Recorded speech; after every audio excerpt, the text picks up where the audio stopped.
මම හුඟක් අතීතයට යනවා. සමහරලාට මේ අතීතයේ පාසල් සමය උසස් අධ්‍යාපනය මේ ආදී තැන්වල නතර වෙන්න පුළුවන්. මට පෙරලන්නේ තෙනවා පැරණි සමරු පොත්. එතකොට ඉඳහිට හමු වෙච්ච ඔය පෙම් හසුන් වල කෙරවල් වල සටහන් වෙලා තිබුණු ගීත ඛණ්ඩවල කොටස්. මේ සියල්ල එක මතක ආවර්ජනයකේ දෙනවා මෙවන් මනරම් හඩකින් යුතු ගායන ශිල්පියෙක් යලි මුණ ගැසීම කෙතරම් වාසනාවක්ද කියලා මෙවැනි වැඩසටහනක් තුළ. අපි අද කතා කරන්නේ ඔබේ මතක සටහන් අතර රැඳුණු ගායකයෙක් පිළිබඳව. සංගීතවේදියෙක් පිළිබඳව. ඔව් කොයිතරම් දෙයක් ඒ ලයාන්විත හඬින් ඒ ආදරණීය හඬින් ඔබ ඊ타මත්ම සෙනෙහසින් ආදරයෙන් මුසපත් කළ වගේ ඔබේ හෘද සාක්ෂිය ඔබට දනවාවි. එහෙම කාලයක් අපි දැන් පෙරලමු. එහි ආරම්භය මේ.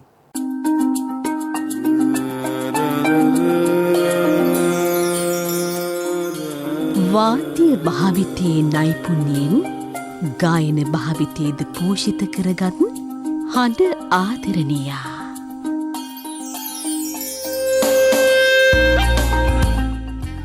මෙදමාවතේ සරලගියේ නවමාවත් හෙළි කළ නව්‍යගී ශෛලියා.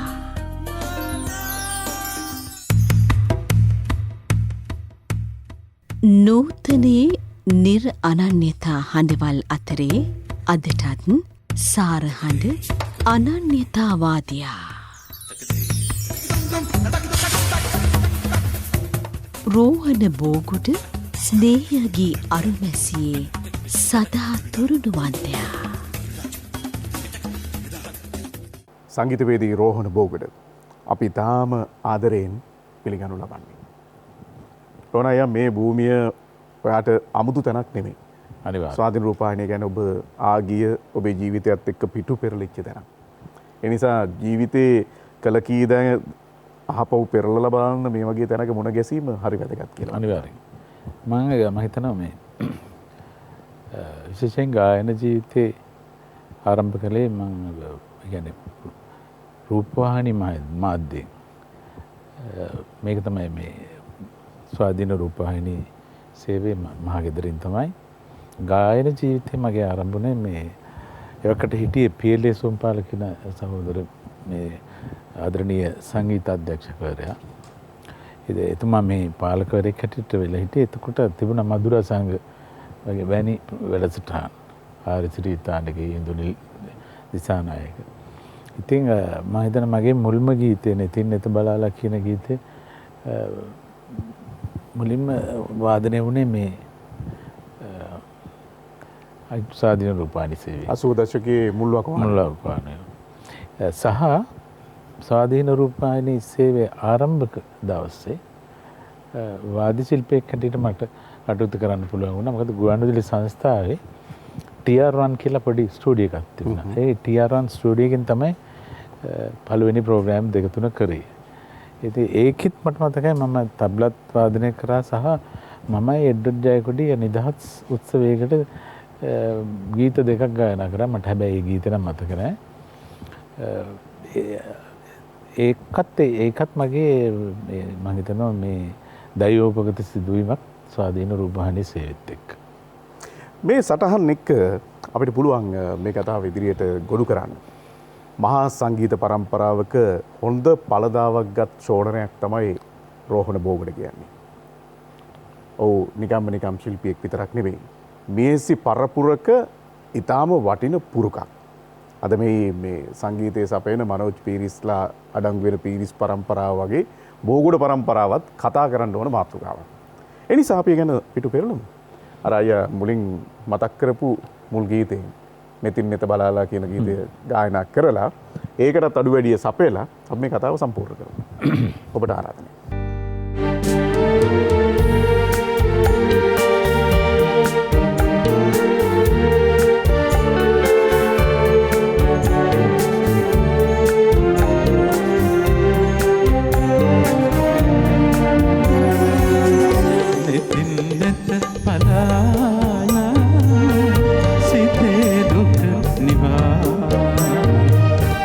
Adil pasone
දුකක් ආනිසාදෙන් දුකක් නෙවගේ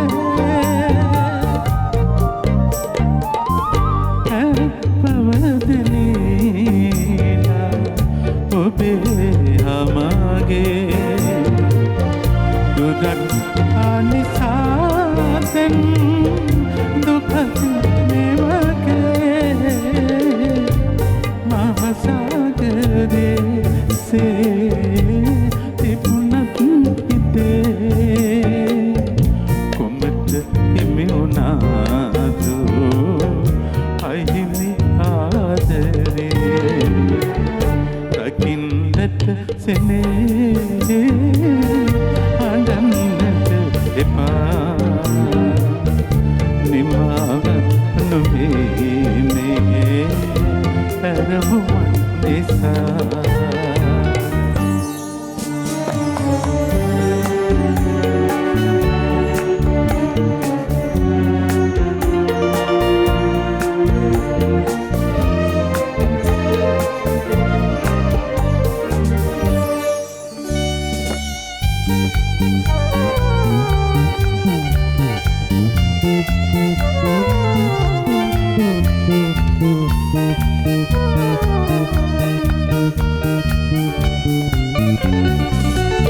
පතන්නට වරම් නහිමියූ ඇගේ මත් පිතුම්ගේ එකට උරුම පතන්නට වරම් නහිමියූ ඇගේ මත්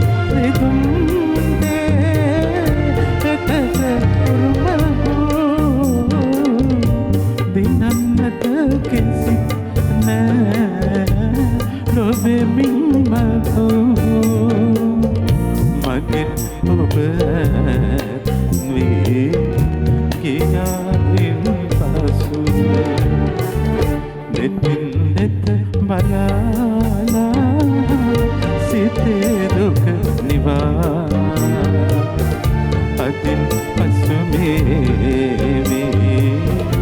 අපේ තරහා රකින්නට සෙනේ අඬන්නට එපා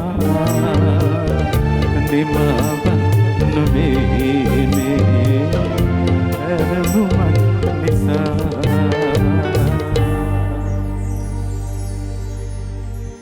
නෙතින් නෙත බලාලා ගීතය ගායනා කළ 1982 ඕන බෝගඩ මහත්මයා අපිට කියලා තියෙන විදිහ. අද වැඩසටහන මේ ඊටාම පහසුවෙන් සහ ලේසියෙන් හොඳ ගනුදෙනුවක යෙදෙන්න පුළුවන්. මොකද මේ කොවිඩ් වසංගය නොතිබ්බනම් බෝගඩ අය නිරන්තරයෙන් අපි අතර තිබුණා මේ ප්‍රාසංගික ගනුදෙනුව. ඒකට හැම තැනකදීම අපි මේ අතීතය ගැන කතා කරනවා.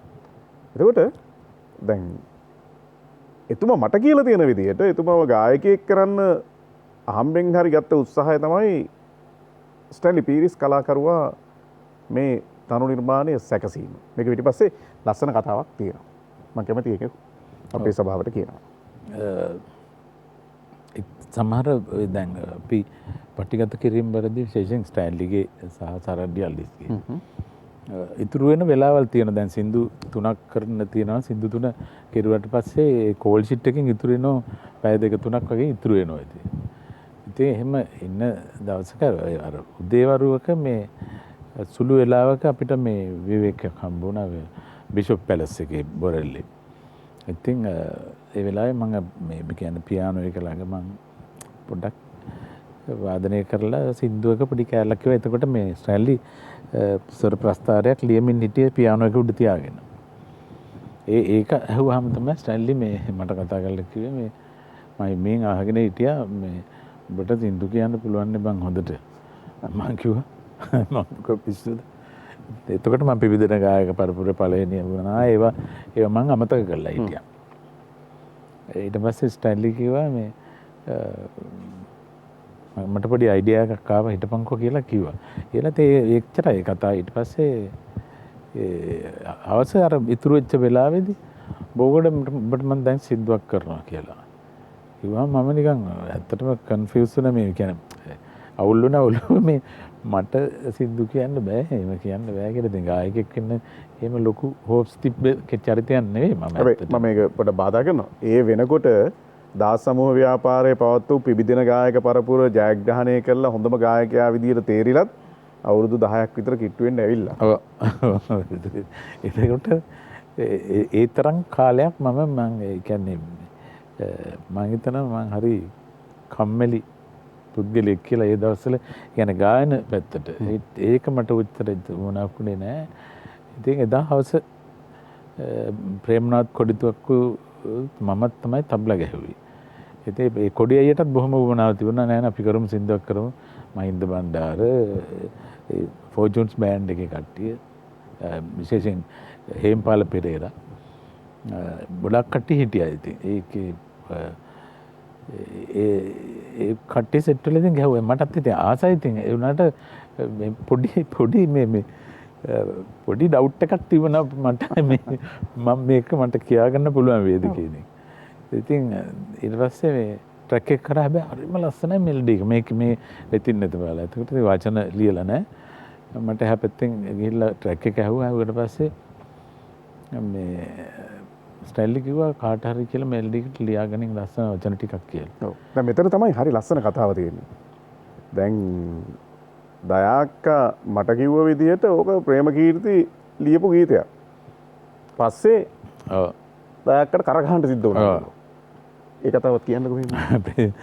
ඊට පස්සේ ගොඩාක් කල් තිබුණා 82 තිබිලා මම දැන් මාස 6ක් 7ක් එක තියෙන. දැන් ස්ටයිල්ලි කියනවා අර කරන්නේ නැද්ද මම කිව්වා කරන්න ඉඳලා දවසක් මේ අපි එදත් රෙකෝඩින් එකක් දවසක යා පල්ලෙහා ගීත ලියන්න එනවා ප්‍රේමකීර්ති දාලිස් මේ ගොඩක් වෙලාවට එතෙන්ට එනවා. ඉතින් ආවම මේ ස්ටයිල්ලි කිව්වා මම මේ බෝඩයක් සින්දුවක් තියෙනවා මේක ලියලා දීපන්කෝ කියලා. ඒපාර කීපම් මොකද්ද කොහොමද කියලා මම ඉතින් මම කිව්වා මම කැසට් එකේ දාලා දෙන්නම් මේ ඉතින් ප්‍රේම් කැසට් එක දාලා එතෙන්දිම මම මේක ලියන්නම් අවුලක් නැහැ කියලා. ඉතින් අපි මම ගියා ඉතින් එදා වැඩ ඉවරයි. ඊට පස්සේ ගුවන්විදුලි සංස්ථාව ඇතුළේදී අපි දෙන්නම එකට වැඩ කරන දවසක මේ ප්‍රේම් කිව්වා මේ නම්බරේ බලපන් මේ මෙලඩි එකට හරිද කියලා. ඉතින් ප්‍රේම් ලියලා තියෙනවා ලස්සනයි. ඉතින් කොහොමද ප්‍රේම් ලිව්වොත් ඉතින් හොඳයිනේ ගීත. ඒක එක පේලියක් තියෙනවා මේ. දැන් මේකේ තියෙනවා දිනන්නට කිසිත් නෑ ලොවේ මින් මතු මගෙන් ඔබ ඈත් වී ගියායින් පසු කියන පේලි දෙක. කලින් ලිව්වේ ප්‍රේම් ලිව්වේ උපදින ඇසිල්ලේ භවේදී මතු ඇයට පෙර කෙසේ හෝ ඔබ යා යුතු කියලා තිබුණා. මං කිව්වා ප්‍රේම් දැන් මෙන්න මේ පේලි දෙක මොකද්ද? මේක ඉතින් මේ මං කෝ මේක ඔයාට හරි කාට හරි මේක හරි ඇති මේක මට නම් බෑ මේක කියලා මං ගෙදර යන්න බෑ මේක මේ අසාධාරණ කතාවක් නේ තියෙන්නේ කියලා. ඒ නැතත් ඒක ටිකක් මට තිබුණා මට ඒ කාලේ හැටියට තිබුණා පොඩි විනීත කමක් නැති කමක් ඉතින්. ඒ කියන්නේ මේ දැනට ඉන්න මගේ බිරිඳට ඉස්සෙල්ලා උඹ ලබනාත්මේ එයාට ඉස්සෙල්ලා උඹ වරෙන් මගේ ළඟට කියලා ප්‍රාර්ථනාවක් තියෙනවා. මේ ආත්මේ ධම්ම කරන ප්‍රාර්ථනාව. මේ ආත්මේ ධම්ම කරන ප්‍රාර්ථනාව. මම ඒක කිව්වම ඊට පස්සේ රණ්ඩු වුණා. ඕ ගාලා රණ්ඩු වුණා. පස්සේ මාත් රණ්ඩු නැති. ඒක මට ඔය පේලි දෙක වෙනස් කළා දීපන් මම ඊට පස්සේ කියන්නම් කියලා. නෑ මම ඒ වෙනස් කරන්නේ නෑ ඒක කියලා කොදීපන් කියලා. එහෙම කීතු ඉරලා කෑලි 4-5කට හයද ඉරලා වීසි කෙරුවා. ලයිස් කරලා එතන වීදුරුත් කුඩු වෙලා එන්න ප්‍රශ්න ගොඩක් වුණා. එතකොට දයාද්දි අල්ලිස් මහත්මිය ගාවට ගීත යන්නේ කොහොමද? දැන් ඒ වීසි කරපු කොළ කෑලි ටික මම අතට ගත්තා. ඒක මම හැබැයි දයාකට පෙන්නුවේ නෑ. ඒක ෆීලික්ස් සැන්ටන් ගත්තා. ෆීලික්ස් සැන්ටන් අරගෙන ෆීලික්ස් සැන්ටන් සින්දුවක් කිව්වා ඕක. ජනප්‍රිය වුණාද නැද්ද කියන එක මම දන්නේ නෑ. ඒ ප්‍රේම්ගේ අර වචන වලට මේ ෆීලික්ස් සැන්ටන් ගීතයක් ගායනා කරා. ඊට පස්සේ මම දැන් හිමින් මම දයාක්ක හම්බ වුණා. දයාක්ක මෙහෙම සින්දුවත් මේ කතන්දර මොකුත් මං කියන්නේ ගියේ නෑ. ඉස්සෙල්ලා. ගමන් මේ ප්‍රශ්නයක් මේ සින්දුව ලියලා දෙන්න. මේක මේ මං කිව්වා ප්‍රේම්ටත් කිව්වා ලියන්න කියලා බොරුවක් කිව්වා. ඉතින් මොකද්ද මට මතක නැහැ. එපාර දායකග මම කවදාවත් මේ ගීතවලට තනුවලට කොටු වෙලා ලියලා නෑ බං කියලා. ඒ කියන්නේ මෙලඩියකටනේ දැන් ලියන්න ඕනේ. එතකොට පොඩි සීමාවක් ඇතුළේ තියෙන මේ කොටුවීමක් තියෙනවානේ. මං කිව්වා අපි ස්ටාර්ට් එක මේක ලියමු කියලා දායක ඉතින් අරගෙන ගියා. ඇත්තටම දවසක් දෙකක් එලා හැබැයි නිකන් නිදි මරාගෙන ලියලා මට කියලා දුන්නා. ඉතින් මේක කිව්වම මං කිව්වා හරියට හරි දායක කියලා. මම හිතන අපේ රසිකයන්ට මේ ගීතේ වැදිච්චම තැන තමයි මහා සාගරයේ තිබුණත් හිතේ ඔව් කුමට හිමි වුණාද අහිමි ආදරේ. අහිමි ආදරේ. ඕකේ එක තැනක තියෙනවා මේ අපි කවුරුත් හිතන්නේ නැති තැනක් ඒක. දායකගෙන් මං ඇහුවාම දායක කිව්වා දිනන්ට කිසිත් නෑලු ඉන්පසු මතු මගෙන් ඔබ ඈත් වී ගියායින් පසු. ඒ කියන්නේ මේ අපි දෙන්න ආදරෙන් මෙහෙම බැඳිලා ඉඳලා දෙන්නෙක් පෙඟුණාට පස්සේ ඒ වෙන් වෙලා ගිහිල්ලා දෙන්න අදින් පස්සේ අපි හම්බ වෙන්නේ නැහැ කියලා ගිහිල්ලා ගෙවල් දෙකේ ඉන්නකොට තමයිලු දෙන්නෙකුට තේරෙන්නේ අපි දෙන්න කොච්චර ආදරෙන් හිටියද කියන එක. ආදරේ පටන් ගන්න පටන් ගන්න එතනින්. හිතන්න පටන් ගන්න. ඒ කියන්නේ ඒ වෙලාවට හිතන්න පටන් ගන්න නෙමෙයි. නිමාවක් නොවේයි මේ ආරම්භයක් නිසා කියලා තියෙන්නේ ඒක කියලා. එහෙනම් මෙහෙමම අපි ගලපගමු. ඔබටයි මේ ආරාධනා, ඔබටයි මේ ආයතන පිරු සඳු ඇතිතුරා මේ කියන ප්‍රාර්ථනාව. තාම රසිකේනි මේ රෝහණ බෝගොඩ ඔය ගීතයත් එක්ක ප්‍රාසංගිකකරණය නැත්තම් මේ අපි කියන ප්‍රබුද්ධ වේදිකාවට යනකොට ඔය ගීතයට දෙනවා හරි පුදුමාකාර භාවාත්මක හැඟීමක්. එයට ඉන්ස්ට්‍රුමන්ට් කිහිපයක් පමණක් උපයෝගී කරගෙන ඔහු ගන්න ප්‍රවිෂ්ටය හරි අපූර්වයි.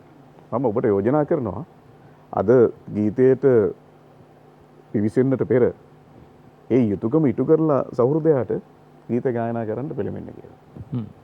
අනිවාර්යයෙන්. අපි ආරාධනා කරමු මනෝජ් ඇතුළු වාදක මණ්ඩලයට.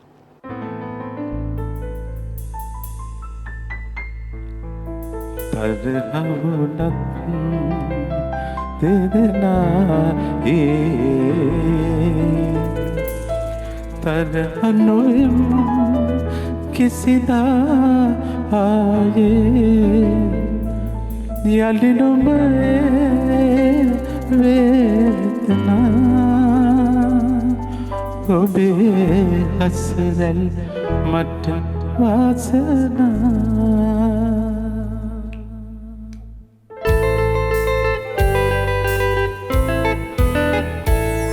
ඔබටයි මේ ආරාධනා ඔබටයි මේ ආයාචනා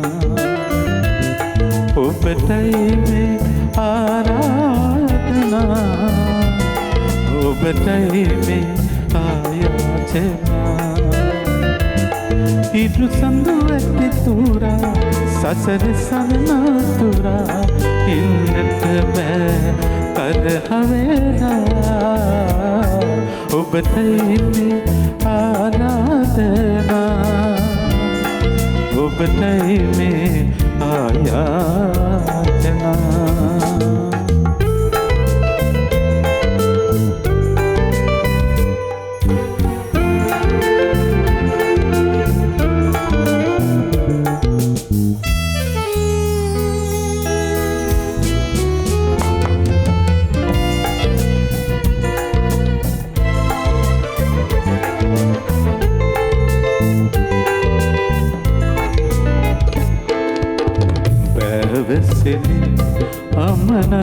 පෙනිසා මෝතු වෙලා තිබුණාට වඩා දැවසෙදී අමනා පෙනිසා මෝතු වෙලා තිබුණාට වඩා සිත සැනසුම් සාදනා ඔබේ හසරල් මට වාසනා සිත සැනසුම් සාදනා ඔබේ හසරල් මට වාසනා ඔබටයි මේ ආරාධනා ඔබටයි මේ ආයාචනා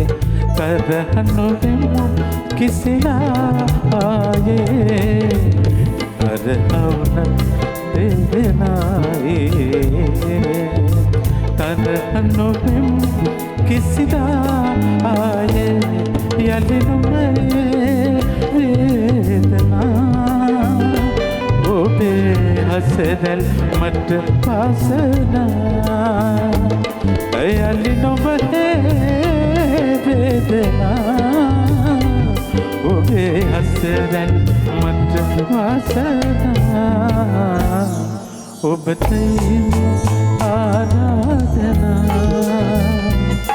ඔබතයි ආයාචනා ඉරු සඳු ඇති තුරා සසර සරනා තුරා ඉන්නට බෑ තරහවෙලා ඔබතයි මේ ආරාධනා ඔබතයි මේ ආයාචනා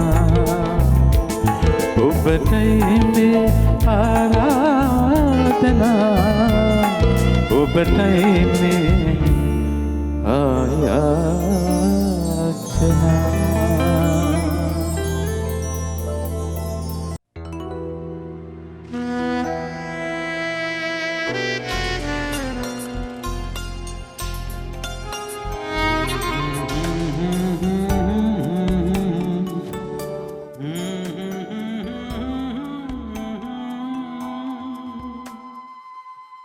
මම මේ ඔබටයි මේ ආරාධනා ගීතය අහනකොට අතට ගත්තේ මේ නෙතින් නෙත බලාලා කැසට් පටය.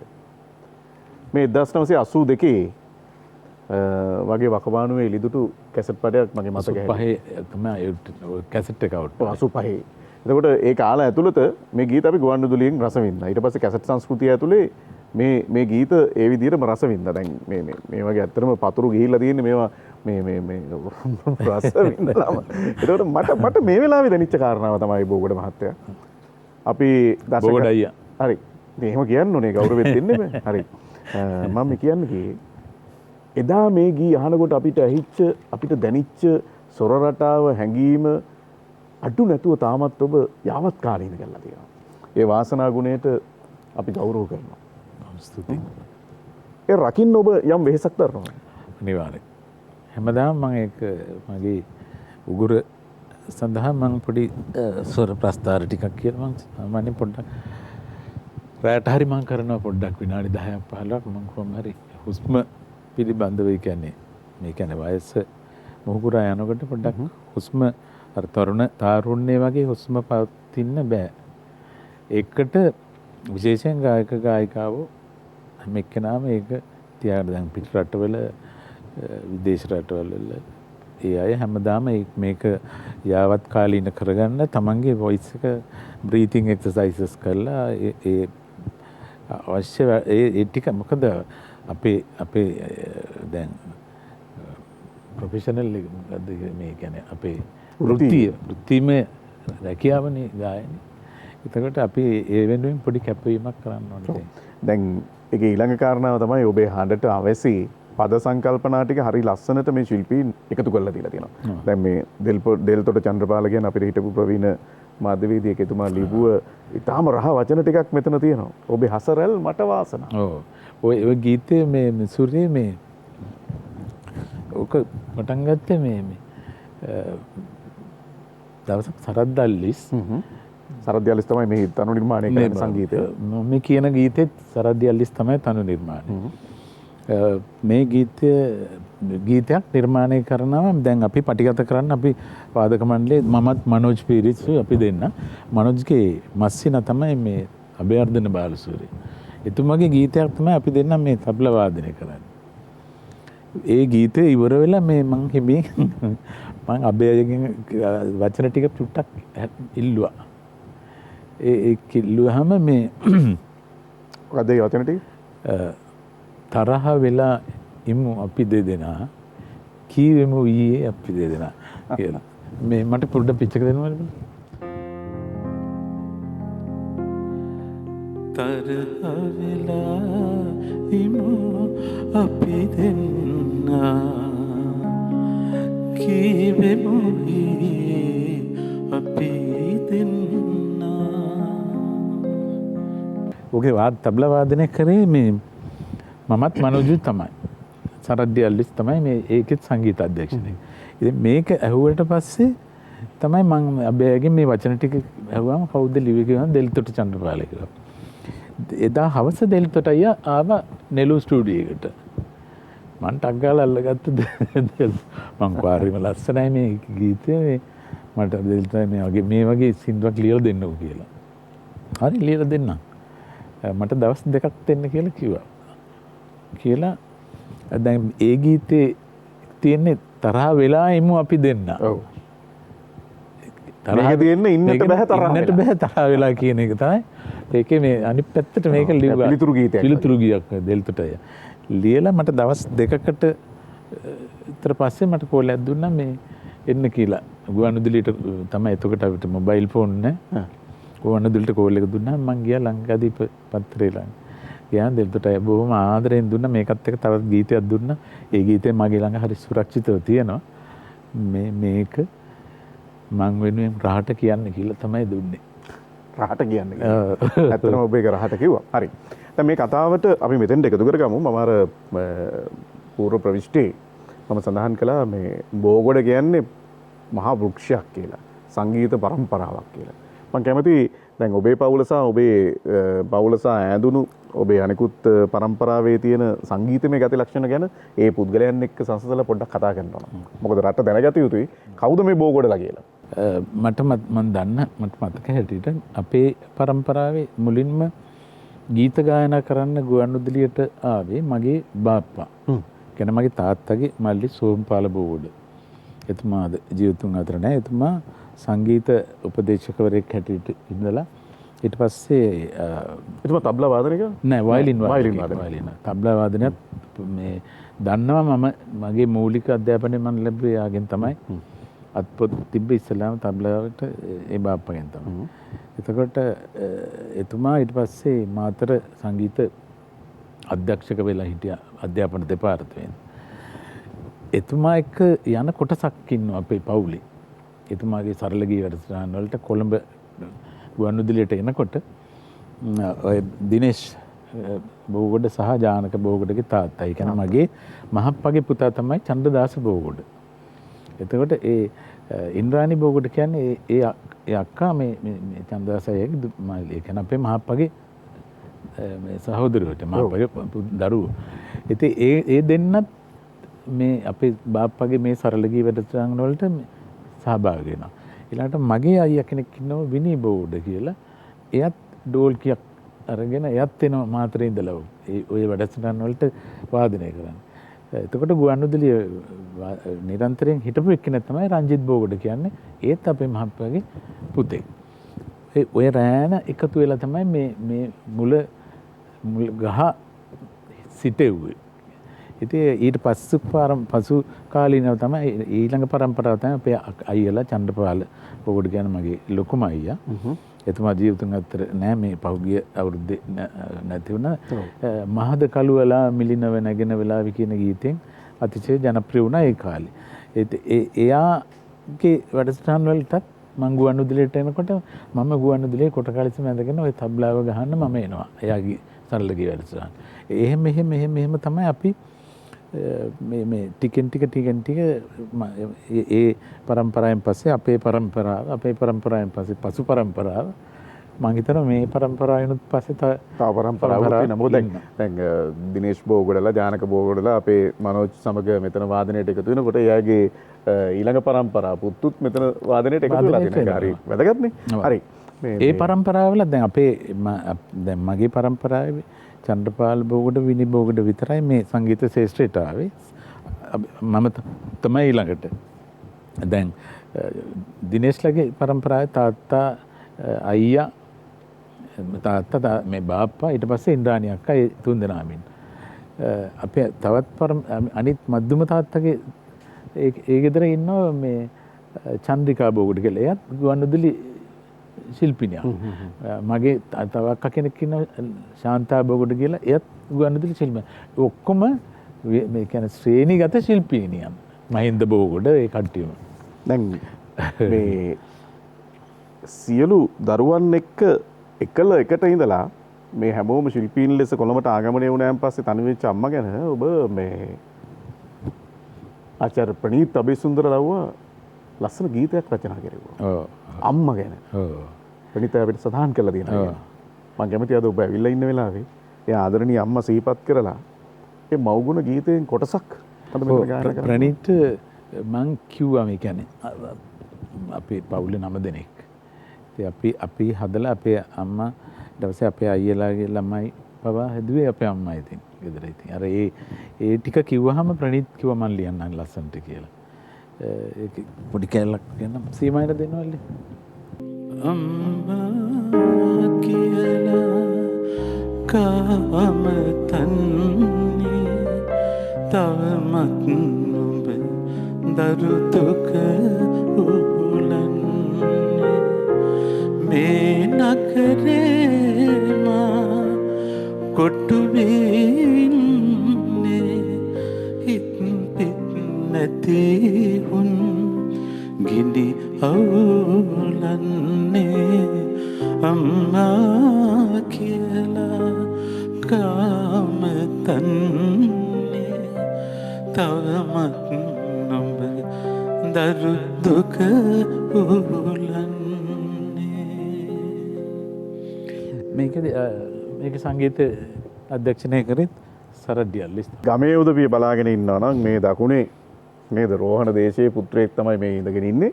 එතකොට තෙලිජ්ජවිල මධ්‍ය මහාවිද්‍යාලයේ ආදිශිෂ්‍යව බලාගෙන ඉන්නවා නම් ඔබේ ආදිශිෂ්‍යයෙක් තමයි මේ කතා බහ කරන්නේ. මම කැමති ඊළඟ ගීතයට යන්න කලින් තෙලිජ්ජවිල මධ්‍ය මහාවිද්‍යාලයේ ඔබේ අධ්‍යාපන කටයුතු එතන ඔබ සංගීතය හැදෑරුවද? ඔව්. ඇයි මේ මාතර දකුණ දාලා කොළඹ එන්නේ කියන කාරණාවට ප්‍රවිෂ්ටි අරගෙන අපි ගීතයට යමු. ඔව් මේ මම කියන්නේ ප්‍රාථමික විද්‍යාලයේ තෙලිජ්ජවිල එතනින් ඒ දවස්වල මට හොඳට ඉගෙන ගන්න පුළුවන් චරිතයක්. පහේ ශිෂ්‍යත්වයෙන් මම පාස් වුණා. ඇතුළු විභාගයක් කියලා ඒ කාලේ තියෙනවා. ඒ කියන්නේ මධ්‍ය මහාවිද්‍යාලයට යන්න. ඒ විභාග දෙකම මම පාස් වෙලා මම ශිෂ්‍යත්වෙකුත් එක්ක තමයි මේ තෙලිජ්ජවිල මධ්‍ය මහාවිද්‍යාලයට ගියේ. මම බොහොම වේදනාව විඳපු එක සිද්ධියක් මම කියන්න කමන්නේ නැහැ. මම මේ කොහෙවත් කියලා නැහැ. මම මාතර දිස්ත්‍රික්කෙන් දෙන්නෙක් තේරුවා ඒ දවස්වල රජයේ සංගීත විද්‍යාලයට ශිෂ්‍යත්වයකට සංගීතයට.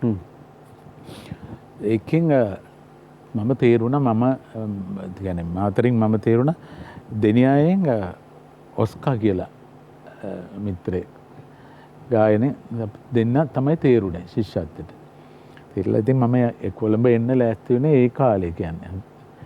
ඉතින් ඒ එන්න ලෑස්ති වෙනකොට අපේ තාත්තා දේශීය ආදායම් පාලක දෙපාර්තමේන්තුවේ ප්‍රධාන ලිපිකරුවෙක් හැටියට හිටියේ. එයා රජයේ රැකියාවක් කරනවා කියලා පෙස්සමක් ගැහුවා ඒ අධ්‍යාපන දෙපාර්තමේන්තුවට. පෙස්සමක් ගාලා මම රජයේ සංගීත විද්‍යාලයට ඒ කාලේ කියන්නේ හෙවුඩ් එක කියලා. හෙවුඩ් එකට එන එක සම්පූර්ණ වැළැක්වුවා. ඒ ඔස්කලා ආවේ එඩ්වඩ් ජයකොඩිලා ඒගොල්ලෝ එක පාලක තිබිච්ච එකක්. හැබැයි මගේ ගමන සමහර විට ඒ ගමන වෙනස් වෙන්නත් තිබුණා. ඒ රිද්දපු ගමට මං ආශිර්වාදයක් කරගත්තා. හේවුඩ් නොගියට 71 කොළඹ ආපු රෝහණ බෝගොඩ ඊට වඩා ලොකු ගමනක් ගියා.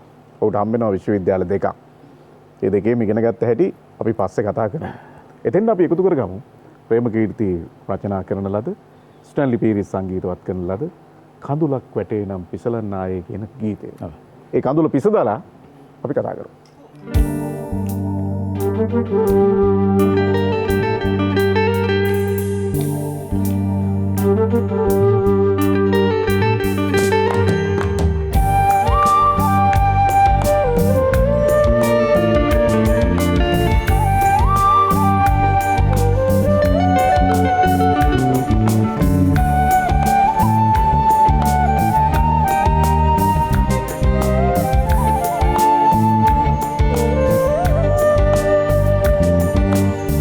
කඳුලක් වැටේ නම් පිසලන්න ආයේ ඔබ හමු වන්නේ කවදාද සිතේ රැඳෙන්නේ ඔබගේ බරුමයි අසරැඳිනු ලොවකෙක් තැන් වෙලා කඳුලක් වැටේ නම් පිසලන්න ආයේ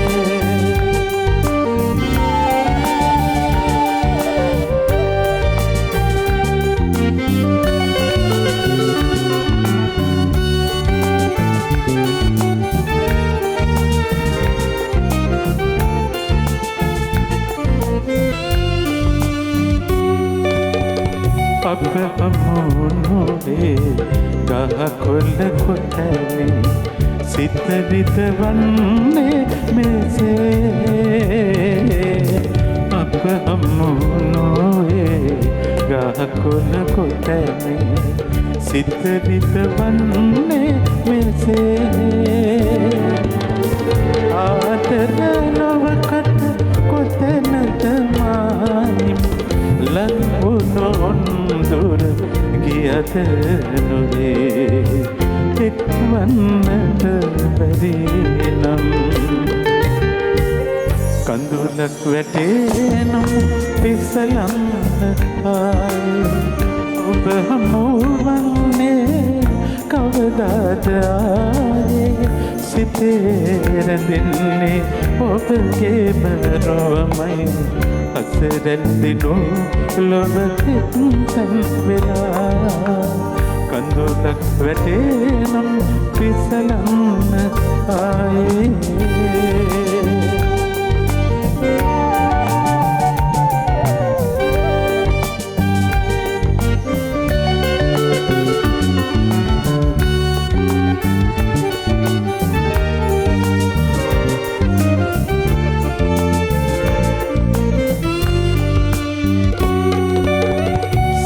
සීලයකි නෙත එකරයකි යලි සසදන්න බැරි සිත සීලයකි නෙත එකරයකි යලි සසදන්න බැරි පාඩුව තනිකම විඳගතකි නම් ලංවුණොන් දුර ගියද නොවේ එක්වන්නට බැරි නම් කඳුලක් වැටේ නම් පිසලන්න ආයේ ඔබ හමුවන්නේ කවදාද සිතේ රැඳෙන්නේ ඔබගේ බරුමයි අසරැඳිනු ලොවකෙක් තැන් වෙලා කඳුලක් වැටේ නම් පිසලන්න ආයේ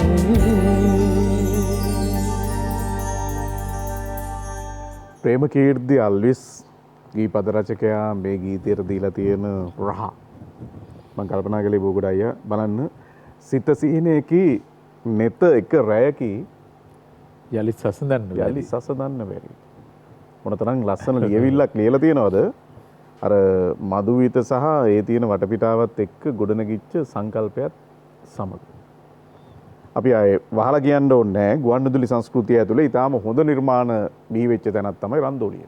ඔව්. එතෙන්ට ගියාම අපේ ශේෂ්ත්‍රයේ ඉන්න සංගීත අධ්‍යක්ෂකවරු ගීත රචකයෝ වාදකයෝ ගායකයෝ සියලුම දෙනා මුණ ගැහෙන්න පුළුවන්. ගුවන්විදුලියේ බ්‍රාන්ච් එකක් වගේ තමයි. දැන් ප්‍රේමකීර්තිය මේ මෙච්චර සද්ද බද්ද ගොඩක් එක්ක දැන් සාමාන්‍යයෙන් රෙස්ටොරන්ට් එකක් ඇතුලේ තියෙන සද්දේ සද්ද කියන්නේ පිඟන් සද්දයි අරෙන් මෙන් කෑ ගන්නවා 24යි 250යි ඒවත් ඇස්සේ තමයි මට මේ මම ප්‍රේම ගම මොකද්ද මේ අපි වෙන තැනකට ගියා නෑ මමනේ ලියන්න ඔබ කියපන්කෝ කියලා. ඉතින් මම මේ එයාගේ කාරට කරලා තමයි මෙලඩි එක කියන්නේ. ඉතින් පේලිය මං කියනවා. මිනිස්සුත් බලනවා මම සරින් සැරේ කනට කරලා ප්‍රේම්ට මොකද මේ කියන්නේ කියලා. ඉතින් මේ පේලි ලිව්වා දැන් පළවෙනි පේලි කියලා ටිකක් වෙලා ඉඳලා මට කිව්වා මේක මේ සෑඩ් සෝන් එකක් නේද මේ අපි ලව් සෝන් එකක් ලියමු කියලා. ඒලා තමයි එක සැරේට එක පේලියට ලිව්වා කඳුලක් වැටේ නම් පිසලන්න ආයේ ඔබ හමුවන්නේ කවදදායි මේ කියවලා බලපන් කියලා කිව්වා මම දැන් මෙලඩි එකට මම එතන කියන්න බෑනේ එහෙම බැස්ස එළියට බයිනවා කියන්නේ මහා පාර එතන මහා පාරේ අයින වෙට්ට වෙලා කන මේව තියාගෙන දැන් මේක කියලා බැලුවා හරියටම හරිද මම ගා ප්‍රේම නියමයි කියලා ඊට පස්සේ තව අවශ්‍ය જાති ගෙන්න ගත්තා ඊට පස්සේ සින්දු මම හිතා ඔක සම්පූර්ණයෙන්ම ලිව්වා ලියලා තවත් ගීතයක් ලිව්වා ලෙලසියනේ කියලා වචනයක් මට යෙදුවා ඒකේ සෙනෙහස ඔබගේ ලෙලසියනේ කියලා ලියලා කිව්වා මේ ලෙලසියනේ කියන වචනේ ඉස්සෙල්ලාම ලිව්වේ උඹට තමයි කියලා යන එන කොතැනේ ඔබ ඇති එතැනේ තනිකම නොදැනේ හැඳිවත වාගේ සිරුරේ වෙලෙනා සෙනෙහස ඔබගේ ලෙලසියනේ කියලා. කියන්නේ මේ ආදරේ මේ තමන්ගේ ඇඳුම හා සමානයි කියලා. අවශ්‍ය වෙනකොට ඇඳුම ඇඳ ගන්නවලු. අනවශ්‍ය වෙලාවට ගලවලා දානවලු. ඒ වගේ තමයිලු ආදරෙත් සමහර අයගේ. ඒක තමයි ඒක කියන්නේ චංචල ඇස් තියෙන අයට කියන්නේ තමයිලු ලෙලසියනේ කියන වචනේ. ඒලා ඉතින් ප්‍රේම මට කියලා දුන්නා ඒක. ඒ සින්දු 5ක් නැත්නම් 6ක් අර අත පිහින කොළ අරගෙන ඒවයි කොංගල කෑලි වල දැන් කාලේ වගේ සෝවියට් පේපර්ස් නෙමෙයි ඒ කාලේ තියෙන අර පත්‍ර කොළේ වගේ සුදු කොළේ තියෙන්නේ. ඉතින් ඒක ලියලා මගේ ළඟ දැනුත් තියෙනවා. කොයිතරම් අපූර්ව ඉතිහාසයක්ද. හරි. රෝහණ බෝගොඩ කොළඹ ඇවිල්ලා කොහෙද නැවතුනේ? මගේ අක්කගේ ගෙදර. ඇවිල්ලා මොකද කරන්න පටන් ගත්තේ? ඇවිල්ලා මගේ අරමුණ වුණා මම තබ්ලවාදකෙක් විය යුතුයි කියලා. ඒකට අවශ්‍ය පසුබිම මම ක්‍රමක්‍රමයෙන් මම යොදාගත්තා. මම අහලා තියෙනවා ඒ දවස්වල ඔය සාජ්‍ය කලාවත් එක්ක සහෝදරයොත් එක්ක ඔබ බොහොම හරියට මේවට සම්බන්ධ වුණා කියලා. අනිවාර්යයෙන්. ඒ වගේම කොළඹ ඇවිල්ලත් මේ මම හිටියේ එතකොට කලපලුවාවේ අංගොඩ පැත්තේ. ඒ හරි හිටියා ගොඩක් මියුසිෂියන්ස්ලා කියන්නේ සංගීතඥයෝ හිටියා ගායකයෝ හිටියා. W ප්‍රේමරත්න හරුල් අන්තර ජෝති අයත් ඒ හරි කොස්සත් හිටි. එතකොට ඩී ගුණසේන විජේපාල කල්දේරා ඔම කට්ටිය අපි ගුවන්විදුලියේ වැඩ කරනම කට්ටිය ගොඩක් හිටියා. ඉතින් හැම වීකෙන්ඩ් එකකම සාමාන්‍යයෙන් කොහෙන් හරි පැදුරු සාජ්‍යයක් බජව්වක් මොකක් හරි සෙට් වෙනවමයි. ඉතින් ඒ කාලේ තොරන් කොළඹ තියෙන තොරන් වල සංගීත කටයුතුත් ඔක්කොම ඒවා කරා. ඉතින් ඒවෙන් ටික මගේ මේ ඉම්ප්‍රූව්මන්ට් එක ඒ කියන්නේ මගේ වාදනය පිළිබඳ පුහුණුව මම කොහොම හරි ක්‍රමක්‍රමයෙන් වැඩි කරගත්තා. එතකොට ඔබ තබ්ලා වාදකයෙක් විදිහට යම් කිසි ස්ථාවරයකට ඇවිල්ලා හිටියා. එතකොට දැන් ඒ කාලේ තිබුණු ගුවන්විදුලි කලාව කොහොමද? කවුද ජනප්‍රිය? කොයි විදිහටද ඒවා අපේ මනසට කාවැදුනේ? මොන වගේ ශිල්පීන්ගේ ගීතද වැඩිපුර ගමේ දෙදිත් මං ගුවන්විදුලිය අහනකොට ටිකක් ගීත වලට සමන් දුන්නට ගීතයට නෙමෙයි මම ගොඩක් මගේ කන යන්නේ තබ්ලා පැටර්න් එක කොහොමද මේක ගහලා තියෙන්නේ කොහොමද මෙහෙම ගහලා තියෙන්නේ කොහොමද කියලා. ඉතින් ඒ කාලේ වකුවානුයි ෂෙල්ටන් අයියා ෂෙල්ටන් පෙරේරා විජේ රත්නතුංග විමල් ජයශ්‍රියාරත්න ඒ වගේ අයගේ ප්‍රේමනාත් කොඩිතුවක්කු අපේ අයියා රංජිත් බෝගොඩ ඒ වගේ අයගේ තමයි තබ්ලා වාදන තරමක් ඇහෙන්නේ. ඉතින් ඒවා ටිකක් මම ෆලෝ කරගෙන හිටියා. ෂෙල්ටන් පෙරේරාගෙන් සමහරක් ඔය කියන්නේ ක්ලාසිකල් නෙවෙයි කමර්ෂල් පැත්තේ අර සමහර ගීත වලට වාදනය කරන ඒවා ඒ වගේ දේවල් තාක්ෂණික ක්‍රම ටිකක් මම දැනගත්තා. ඉතින් එතම හැම අවස්ථාවකම කියලා දුන්නා. ඒ ටික එකතු කරගෙන මම අර ගමින් ගෙනාපු ටිකත් මට හොඳටම ඇති. ඉතින් ඒ ටිකත් එක්ක මම යන්න ඕනේ මගේ අරමුණක් තිබුණා ලංකාවේ يعني හොඳම තබ්ලා වාදක වෙන්න නෙවෙයි මම ලංකාවේ ජනප්‍රිය තබ්ලා වාදකෙක් වෙන්න ඒක මම ඉෂ්ට සිද්ධ කරගත්තා. ඉන්දියානු ශිල්පියොත් හැබැයි දැන් මට උතන බාධා කරන්න ප්‍රශ්න දෙකක් තියෙනවා. එකක් තමයි ඔබ ගායකයෙක් විදිහට ඉදිරියට යන්න ඇයි පිබිදෙන ගායක පරපුරට ඇප්ලිකේෂන් එකක් දාන්න කියන ආයුධම් පත්‍රයක් කියවමු. ඇත්තටම මම නෙමෙයි මේ ඇප්ලිකේෂන් එක දැම්මේ.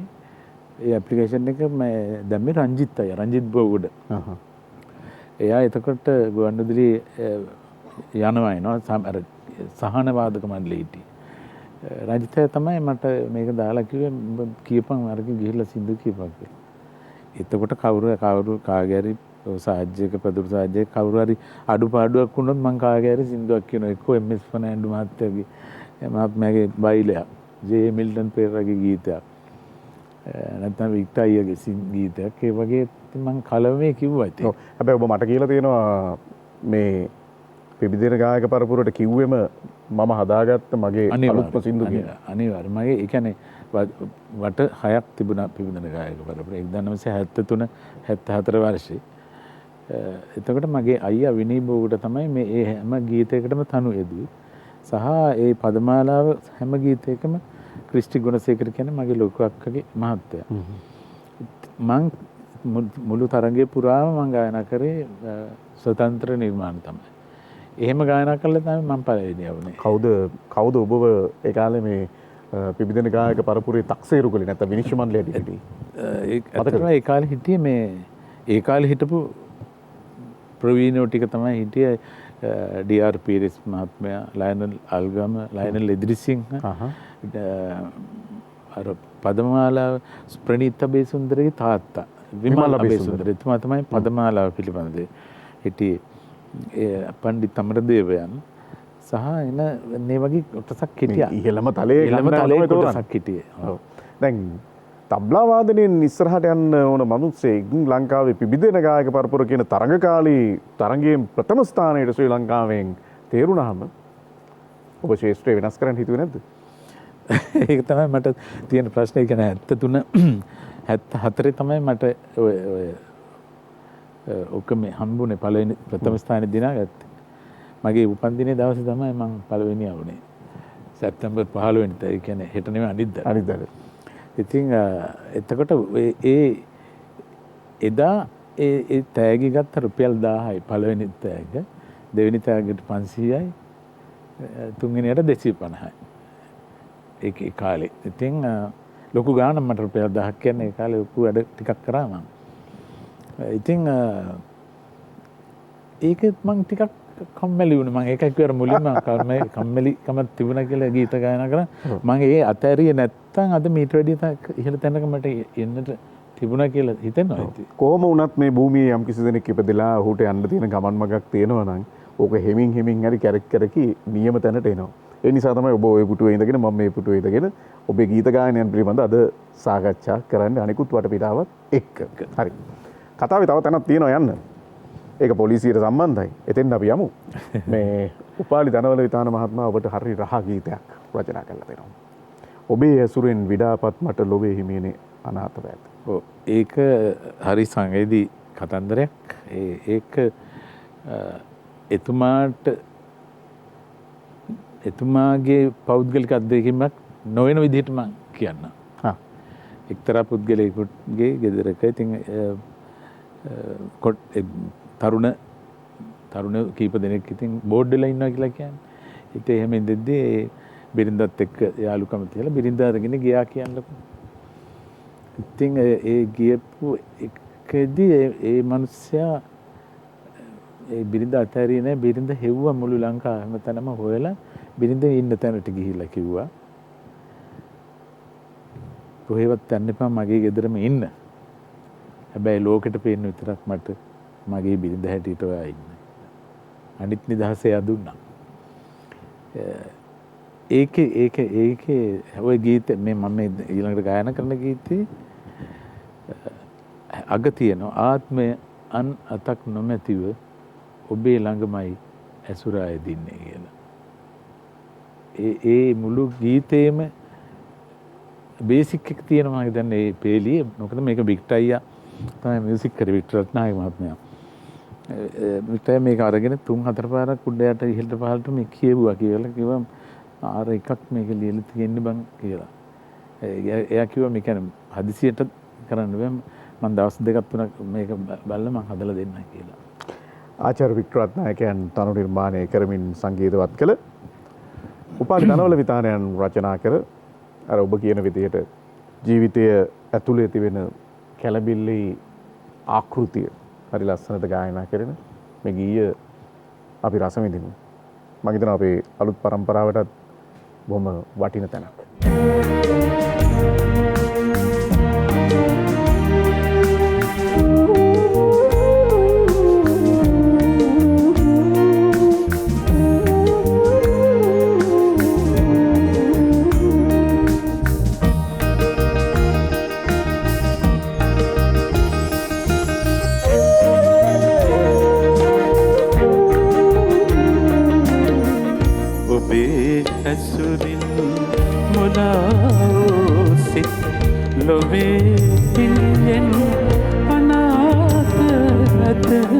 රිතුම් දෙන ජීවිතේ බිඳුණු අදකට කිසිම ඔසුනත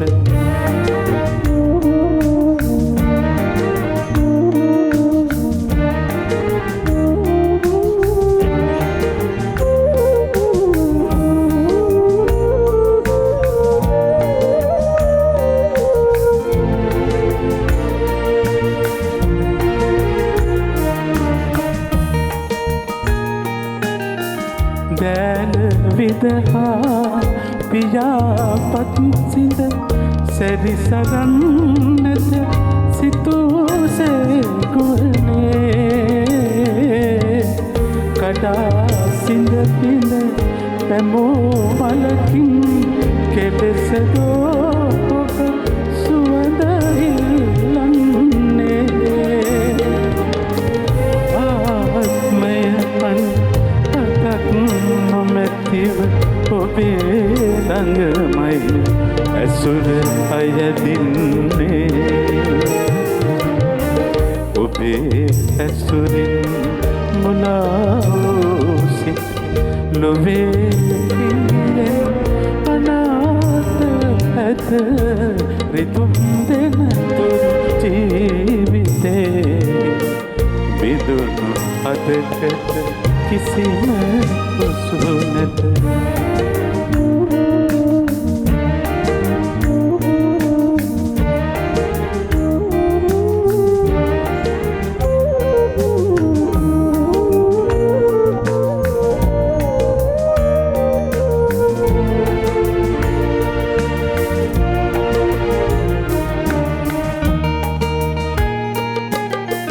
ඔබේ ඇසුරින් විඩාපත් මට තවත් දෑතක එපා පිළිසරනේ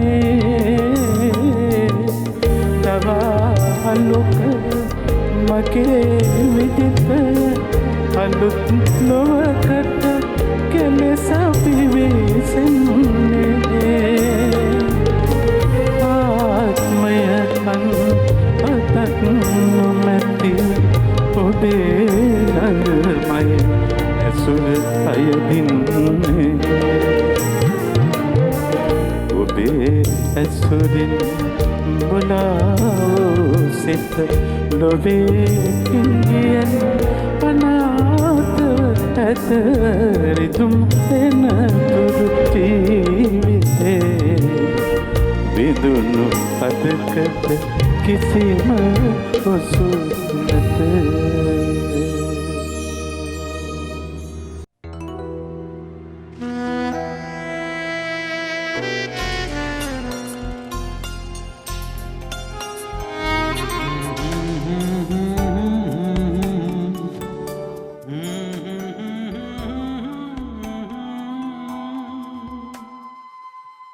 රෝහණ බෝගොඩ දැන් ඔහුගේ ජීවිත කතාව විතරක්මත් නෙමෙයි මේක ඇතුලේ අපි කලා ශිල්පියෙක් මේ රටේ ස්ථාපිත වෙන්න විඳපු දුක වේදනාව කම්කටොළු නේද පසු කරපු බාධක මේ සේරමත් එක්ක අපි කතා බහ කරනවා. එය ඔබට අවශ්‍ය තැන උකහා ගැනීම ඔබ සතු කාර්යයක්. මොකද ගමනක් යන කෙනෙකුට හරි වැදගත් කතාවක් තියෙනවා රෝහණ බෝගොඩ අයියගේ මේ ඉතිහාසයේ ඇතුලේ යම් හදෑරීමක්. දැන් විවිධන ගායක පරපුර ජයග්‍රහණය කරපු රෝහණ බෝගොඩ ගායකයෙක් වෙන්නෙත් නෑ තබ්ලා වාදකයෙක් හැටියට ස්ථාපිත වෙනවා යම් තාක් දුරට. ওই දෙක අස්සේ ඔන්න පොලිසියට අයදුම් පත්‍රයක් යොමු කළා කියලා ඔය ඉතිහාසයේ සඳහන් වෙනවා. ඊට ඉස්සෙල්ලා ඒ කියන්නේ විවිධන ගායක පරපුරේ දින්නට පස්සේ පොලිස් තූර්ය වාදක මණ්ඩලයට වාදකයෝ ගන්නවා කියලා. ඒ කාලේ ඇත්තටම රැකියාවක් නොමැති ප්‍රශ්නේ තිබුණා. ඒ දැඩි දරිද්‍රතාවය තිබුණා. ඉතින් තරුණයෙකුට තියෙනවනේ තව ගොඩාක් දේවල් ලෝකට. ලස්සනට අඳින්න සපත්තු දෙකක්, කලිසමක්, තව පිරිමියෙකුගේ ගතිපැවතුම් වලට මටත් ඒකම තිබුණා. අනිත් තරුණයන්ට වගේම ඒ කාලේ. එතකොට මං හිතාගත්තා මම මේකට යනවා කියලා. නැත්නම් මං පොලිස් කියන හීනකින්වත් මං හිතුවේ නැහැ කවදාවත්. ඊට පස්සේ පොලිස් අභ්‍යාස විද්‍යාලේ පොලිස් තූර්ය වාදක මණ්ඩලයට ගියේ. ඊට පසු කාලිනව ටික කාලයක් හිටියා. හැබැයි ඒ කාලේ ඇතුළතදී පුංචි කරදරයක් කියන්නේ කලකිරීමක් වගේත් මට හිතෙච්ච අවස්ථාවල් නැතුවම නෙවෙයි. හැබැයි මම අයින් වෙන්න තීරණය කළා. මම ලියුම දීලා මං එන්න ලෑස්තිනකොට මට අපේ ඩිරෙක්ටර් අධ්‍යක්ෂකතුමා මට කතා කරලා කිව්වා අයි අයින් වෙන්න මෙහෙම කියලා. එතකොට මට මගේ සාක්කුවේ තියෙන උප පොලිස් පරීක්ෂක තනතුර තියෙනවා. මං ඒක කිසි කෙනෙකුට කිව්වේ නැහැ. මට ලියුමක් ආවා වෙන මෙහෙම. එතකොට අපේ මාතර එතුමා තමයි ඩිෆෙන්ස් සෙක්‍රටරි ආරක්ෂක ලේකම් කර්නල් සීදාම කාලා. ඉතින් එතුමා ළඟ හිටියා මගේ හොඳම යාළුවා හිටියේ ප්‍රේමචන්ද්‍ර කියලා. ප්‍රේමචන්ද්‍රගේ මාර්ගයෙන් තමයි ඒක වුණේ. කොහොමවත් ඉතින් මං ඒකට තිත තිබ්බා. තිත තියලා පොලිසිය කියන්නේ පොලිස් දෙපාර්තමේන්තුවට මං ගෞරව කරනවා එකක්. මොකද මගේ ඩිසිප්ලින් කියන එක විනය සම්බන්ධව ඉතාම ගොඩාක් දේවල් මම ඉගෙන ගත්තා. සහ සංගීතයේ මම නොදන්න මායිම් ඉමක් තියෙනවා නම් ඒවා සමහර ඒවා මම දැනගත්තා. බටහිර සංගීතයේ සමහර දේවල් මම දැනගත්තා. ඉතින් අඳින්න පළඳින පිළිවෙල පවා මම හිතන්නේ ඒ ආభాෂයෙන් නැති. මම ගොඩක් ඔය උඩින් දාලා අඳින්න කැමති නැහැ. මට කීප දෙනෙක් අහනවා ඇයි කියලා.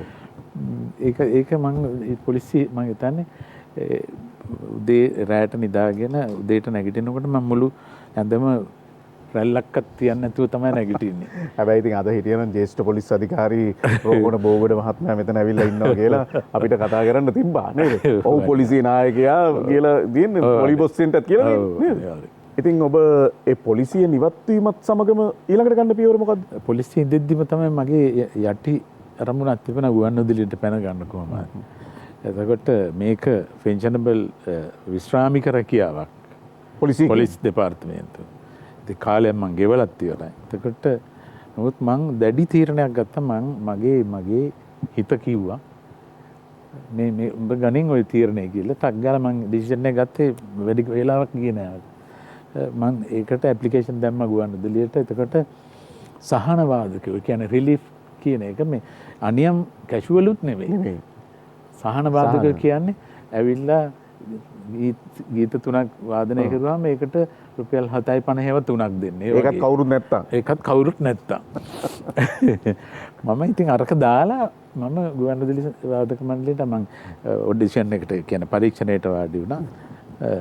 ඒ කාලේ සහන වාදකයෙකුට කීයක් විතර ලැබුණාද? එක ගීතයක් වාදනය කරත් රුපියල් 7.50ක් හම්බ වුණා. 7.50. ඔව්. අවුරුදු කීයක් හිටියද සහන? අවුරුදු 11ක් විතර හිටියා. 11ක් විතර. ඔව්. මෙහෙම වැඩි තියෙන මෙහෙම දැන් අවුරුදු 11 සහන වාදක මණ්ඩලයට ගියාට පස්සේ අපේ වාදන ශෛලිය දකින සංගීත අධ්‍යක්ෂකවරු සැරින් සැරේ අපිව දැකලා ඊට පස්සේ අපි අර පිට පටිගත කිරීම වලට සම්බන්ධ. එතකොට මට සහන වාදනය කියන එක මට ඉතින් එච්චර ලොකු දැනීමක් ඒකට ඇඟට දැනුන්නේ නැහැ. චිත්‍රපටි, කැසට් පටි, සංගීත ප්‍රසංග ඒ හැම එකටම යන්න වුණා. ඉතින් ඒකෙන් මට අර ආර්ථිකමය වශයෙන් මට ලොකු ප්‍රශ්නයක් වුණේ නැහැ. හරි ලස්සන ගීතයක්. නෙතු පෙලා රවටලා වේදනාවෙන් වෙලා දුරස් වෙලා නපුරු වෙලා හිරුත් සංගීතලා. මේ ගීතය ලිව්වේ මේ අපේ ප්‍රවීණ නිවේදක ආරසිරි විතානගේ ගෙම සහෝදරිය රංජනී විතානගේ ඈත් නිවේදිකාවක් රුහුණසේවේ. ඇය තමයි මේ ගීතේ මට ලිව්වේ. මේකත් එක්ක තව ගීතයක් ලියලා දුන්නා. දිලි දිලි නෙවෙන අතරු ගැට යොලක් කියලා මගේ ඒ කාල ජනප්‍රිය ගීතයක්. මේ සංගීත අධ්‍යක්ෂණය කරේ මේ සනත් මහාචාර්ය සනත් නන්සරි මහත්මයා. සනත් අයට මම මේක ගිහිල්ලා දීලා කිව්වා. සනත් අය මම නම් ආසයි අහන්න නයන කියන ගීතේ හරි මාර හැඩයිනේ. ඉතින් ඒක යමන් වගේ ඔව් යමන් කල්යාණ වගේ තියෙන්නේ කියලා. හරි හරි මම එහෙම හදලා දෙන්නකෝ කියලා සනත් අය ඉතින් හදලා දුන්නා. දීලා සනත් අය කැසට් එකකටත් ලේලා මේ විදිහටම කියපන් කියලා කිව්වා ඉතින්. මම ඉතින් හැබැයි සනත් අය කියපු විදිහ මම කිව්වා මෙලඩි එක කිව්වා. මම මගේ විදිහට කිව්වා. කොච්චර කාලද මේ ගීතේ? දැන් අවුරුදු 40ක් විතර වෙනවා. 40ක් විතර වෙනවා. ඒ රහ ඒ විදිහටම රෝහණ බෝගොඩ.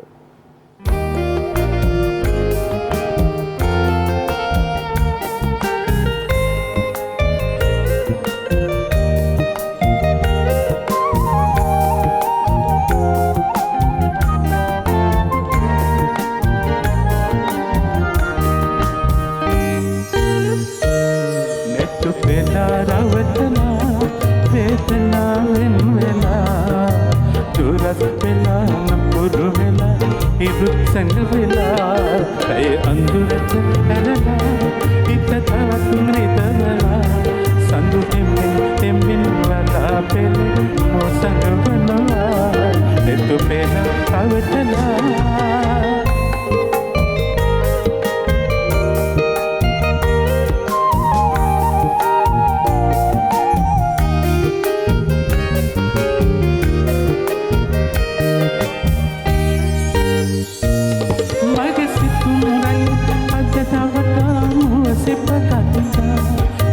सिनादलिन मावटला मटरंगुदा मगसिकुरन अदतवता मुसिपरना सिनादलिन मावटला मटरंगुदा असल सला पतिनेउना मुल्लो महिनेउना मुल्लो महिनेउना मुल्लो महिनेउना तो पेला रवटला वेदना वेला दुलत वेला नपुर वेला इरु संग वेला तो पेला रवटला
රෝහණ බෝගොඩ ඇත්තටම මේ ලැබෙන විරාමයන් ඇතුලේ අපි කතා කරනවා මේ වැඩසටහන් වල ප්‍රසිද්ධිය කියන්න බැරි උගාක් අත්දැකීම් ගොඩාක් තියෙනවා ඉතිහාසයත් එක්ක එකතු වෙච්ච ඒවා මේ ස්වාධීන රූපවාහිනියත් එක්ක බද්දයි.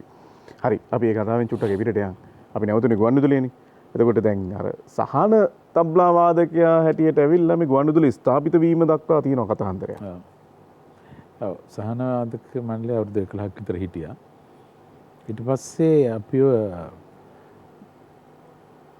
කැෂුවල් කියන අර අනියම් වාදකයෝ කියන තත්ත්වයට ගෙනාවා. ඒ ඇවිල්ලා මේ අපිට අවුරුදු 4-5ක් වගේ වෙනකොට කොන්තරාත් පදනමට අපිට එතකොට අර මාසික පඩියක් හම්බ වුණා. EPF එකක් ETF එකක් කැපෙන එකක් තිබුණා. ඒ කියන්නේ යම් නිල පිළිගැනීමක් තියෙනවා. අපිට උදේට යනකොට පොත අසං කරන්න ඕනේ, හවස යනකොට ඔෆ් කරන්න ඕනේ. අර ඒ වගේ එකක් හම්බුනාට පස්සේ මේ අපිට අපි ගැන පොඩි වගකීමක් තිබුණා. ගුවන්විදුලිය හරහා මේ අපෙන් මොනහරි මේ ගැන කළ යුතුයි කියන එක. ඒ නිසා හැමදාම උදේ අපි සරලගී හරි මොකක් හරි ප්‍රෝග්‍රෑම් එකක් තියෙනවා. ඒ ප්‍රෝග්‍රෑම් එක අවසන් කළා තමයි මම හැබැයි වෙනත් රාජකාරී වලට ගියේ. ඔව්. දැන් ඔය යුගයේ ඊටාම දක්ෂ ශිල්පීන් ගොන්නක් ගුවන්විදුලිය සමග එකතු වෙනවනේ. අනිවාර්යයෙන් මා සමග ආවේ මගේ සමකාලීනව ආවේ මාත් එක්ක හිටියේ කරුණාරත්න ජයසිංහ තබ්ලා වාදකයන්ගෙන් කරුණාරත්න ජයසිංහ හේම්පාල ගාල්ලගේ චන්ද්‍රපාල් ජයසුන්දර ඒ වගේ ගොඩක් තබ්ලා වාදකයෝ ඊළඟට අශෝක පෙරේරා ආනන්ද පෙරේරා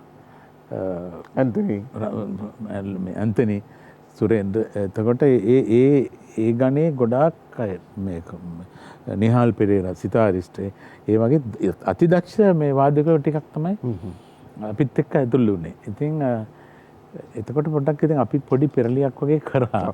අනිත් එක දැන් ඔය කාලවක වානුව 80 මැදවක වානුව වෙනකොට ලංකාවේ මේ කැසට් සංස්කෘතිය අතිශය ජනප්‍රිය වුණා. අතිශය ජනප්‍රිය වුණා. අපිට ඇත්තටම මේ කියන්නේ අපි 12 මාරින් පස්සේ වැඩසටහනේ වුණාට පස්සේ අපි කවුරු හරි අපිව දැහැගෙන යනවා මේ එළියේ ඉන්නවා අධ්‍යක්ෂකවරු ඉන්නවා කවුරු හරි ආගේ කවුරු හරි කෙනෙක් ඇවිල්ලා මේ අරකට යම් මේකට යම් කියලා. ඉතින් අපි අතිශයම කාර්ය බහුල වුණා. ඒ එක්කම තමයි මනෝජ් මල්ලි ආවේ ගුවන්විදුලියට. එතකොට ඉතින් අතිශය කාර්ය බහුලත් වුණා. මේ සාක්කු වලටත් ඉතින් අපේ හොඳ කලක් ගියා. කොහොමවත් ගුවන්විදුලි ශිල්පීන් කොන්ද කෙලින් තියාගෙන හිටියා. කෙලින් තියා. ඊට පස්සේ පහු කාලීන ස්ථිර තත්ත්වයටපත් වුණාට පස්සේ මම සංගීත මෙහෙයවීමේ කටයුතු මියුසික් කන්ඩක්ටර් කෙනෙක් හැටියට වැඩ කරුවා. සංගීතය මෙහෙවන්න. ඊට පස්සේ තමයි මම ගුවන්විදුලි වාදක මණ්ඩලයේ ප්‍රධානියා වුණේ. එතකොට දැන් ඔය මේ චිත්‍රපට පසුබිම් ගීතය මෙහි පටිගත කිරීම වලට ඔබ තබ්ලාවෙන් බොහොම මට මං සමහර වෙලාවට මට දුක හිතෙන තැනුත් තිබුණා. මේකද මේ දවසක් සරඩ්ඩි අලිස්ගේ පික්චර් එක මා ඔබේ හිතවතා චිත්‍රපටයේ මම අගාල්ලගේ අපි කට්ටිය වාදක මණ්ඩලයේ 20ක් විතර වාදනය කරලා ඉවර වෙලා හන්දෑවේ 7:08ට විතරයි.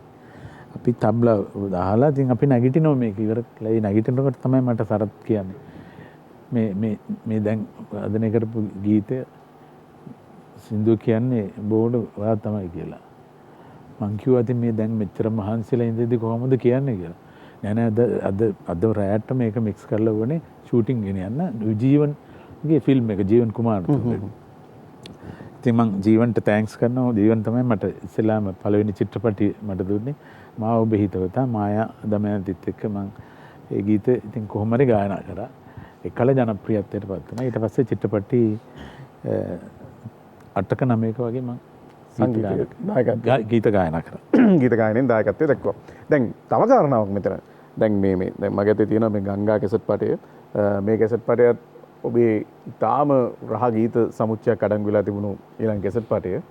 දැන් මම දන්නේ ලංකාවේ මේ ගායන ශිල්පියෙක් ඉන්නවද තමන්ගේ ගීතයටම තබ්ලාව වාදනය කරලා තමන්ම ඇවිල්ලා මේ ගීත ගායනා කරනවා. ඒතකොට ඔබ සංගීතයට දායකත්වයේ දක්වලා තිබෙනවා. ඊළඟට ගීතත් ගායනා කරනවා. මේක අර විශේෂ තරක්. ඔව් හුඟක් දැන් මගේ නෙතින් නෙත බලාලා ගීතේ. ඊට පස්සේ සුසුමේ සුවඳක් වෙලා ගීතයට මමත් මනෝජ් තමයි වාදනය කරේ. ඒ වගේ ගොඩක් මම ඔය ගායනා කරපු ගීත ගොඩක් මම තබ්ලා වාදනය කරපුවා. සමස්තයක් විදිහට ගත්තොත් ගුවන්විදුලියේ ගත කරපු කාලය අවුරුදු 38ක් මම ගණන් කරා. අවුරුදු 31ක්. 31ක්. ලේසි නෑ ජීවිතේ. ඔව් ඇත්තටම සුන්දර කාලයක්. සුන්දර ජීවිතයක්. රොඩ්නි විධානපතිරණ ඔබට කියනවා හරි ලස්සන ගීතයක්. ස්ටැන්ලි පීරිස් සංගීතවත් කරා. සියතුන් නිගිල ගියාවේ මල්පිරි සමය නිමාවේ. ඔව්. අද මේ ගීත ලයිස්තුවේ ගීතේ නෑ. හැබැයි චුට්ටක් ඔක එතෙන්ට එකතු කරන්න ඕනේ. මොකද රසිකයෝ බලාගෙන ඉන්නවා මේ ගීතයත් තියේවිද කියලා.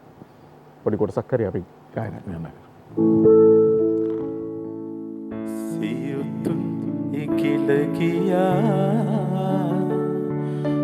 මල්පිරි සමය නිමාවේ ඔබ රිදවා දේවේදනා නෑමා ඇවෙත පෙම්බැන්දේ.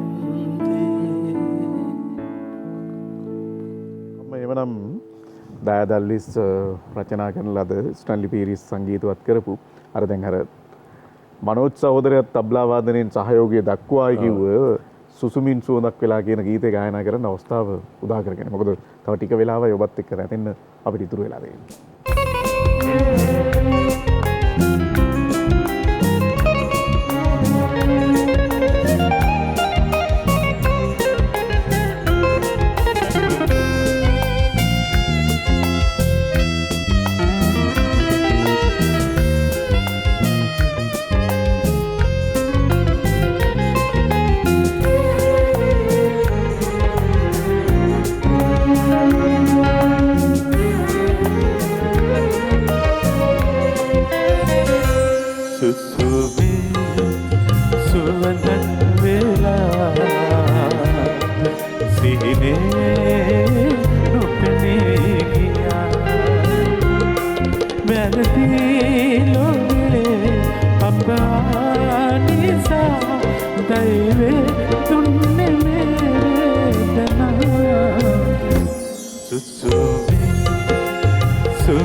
රෝහණ බෝගොඩ ඔහු පිළිබඳ අපි බොහෝ දේවල් කතා කළා. හැබැයි මේ වපසරියේ කතා නොකරපු හරිය තව ගොඩක් තියෙනවා. මේ හැම දෙයක්ම අපිට මෙතන ගොනු කරන්න බැරි වේවි. නමුත් ඔබ තබ්ලා වාදකයෙක්, ගුවන්විදුලි සංගීත කණ්ඩායමේ නායකයෙක්. එතකොට එහෙම චරිතයක් ගුවන්විදුලියේම ඒ ශ්‍රේණියේ ගායකයෙක් බවට පත් වෙනවා. ඔව් ගුවන්විදුලි වාදක මණ්ඩලයට බැඳිලා සුළු කාලයක් ඇතුළත තමයි ඔය ඒ ශ්‍රේණියට ස්වදේශීය සේවය මම පිබිදෙන ගායක පරපුරේ ප්‍රථම ස්ථානයේ දිනාගත්තට පස්සේ 74 වර්ෂයේ මට විශේෂ ශ්‍රේණිගත කිරීමක් කරා. ඒ ශ්‍රේණියේ ගායන ශිල්පියෙක් හැටියට ගුවන්විදුලි මේ ගීත ඉදිරිපත් කරන්න මට අවසරයක් තිබුණා. නමුත් ස්වදේශීය සේවය මට ඒ ශ්‍රේණියක් මේ ශ්‍රේණිගත ශිල්පියෙක් නෙවෙයි නිසා මම ඒකෙත් ඒ ශ්‍රේණිය ලබා ගත්තා. සහ නූර්ති ගීත වැඩසටහන් ඉදිරිපත් ඒකෙත් මම ඒ ශ්‍රේණිය ගායකයෙක් හැටියට ගුවන්විදුලියේ මට මතක් වෙනවා ඔබ ගායනා කරන එපා කෝපාමනේ. ඔව් නාටකම් ගිය. මොනතරම් රහද කියන එක. හරි. එතකොට දැන් මම මෙහෙම ප්‍රශ්නයක් ඇහුවොත් ඇයි ඔබ තබ්ලාව අතහැරලා ගායන ශිල්පියෙක් විදිහට ඉදිරියට යන්නේ? මගේ මම හිතනවා මගේ පුංචි කාලේ තිබිච්ච අරමුණ තමයි හොඳ තබ්ලා වාදකෙක් වෙන්න. කියන්නේ රටේ ප්‍රසිද්ධ අය අහවලා කියන එක. එතෙන්ට එන ඒ අරමුණ මම ඉෂ්ට සිද්ධ කරගත්තට පස්සේ තමයි ගොඩක් අය මගේ ඉල්ලුවා ගීත ගායනා කරන්න හොඳයි ගීත. මට ඒ අය කිව්වහම මට දැනුණා මට ගායනා කරන්න පුළුවන් වගේ ඇති කියලා.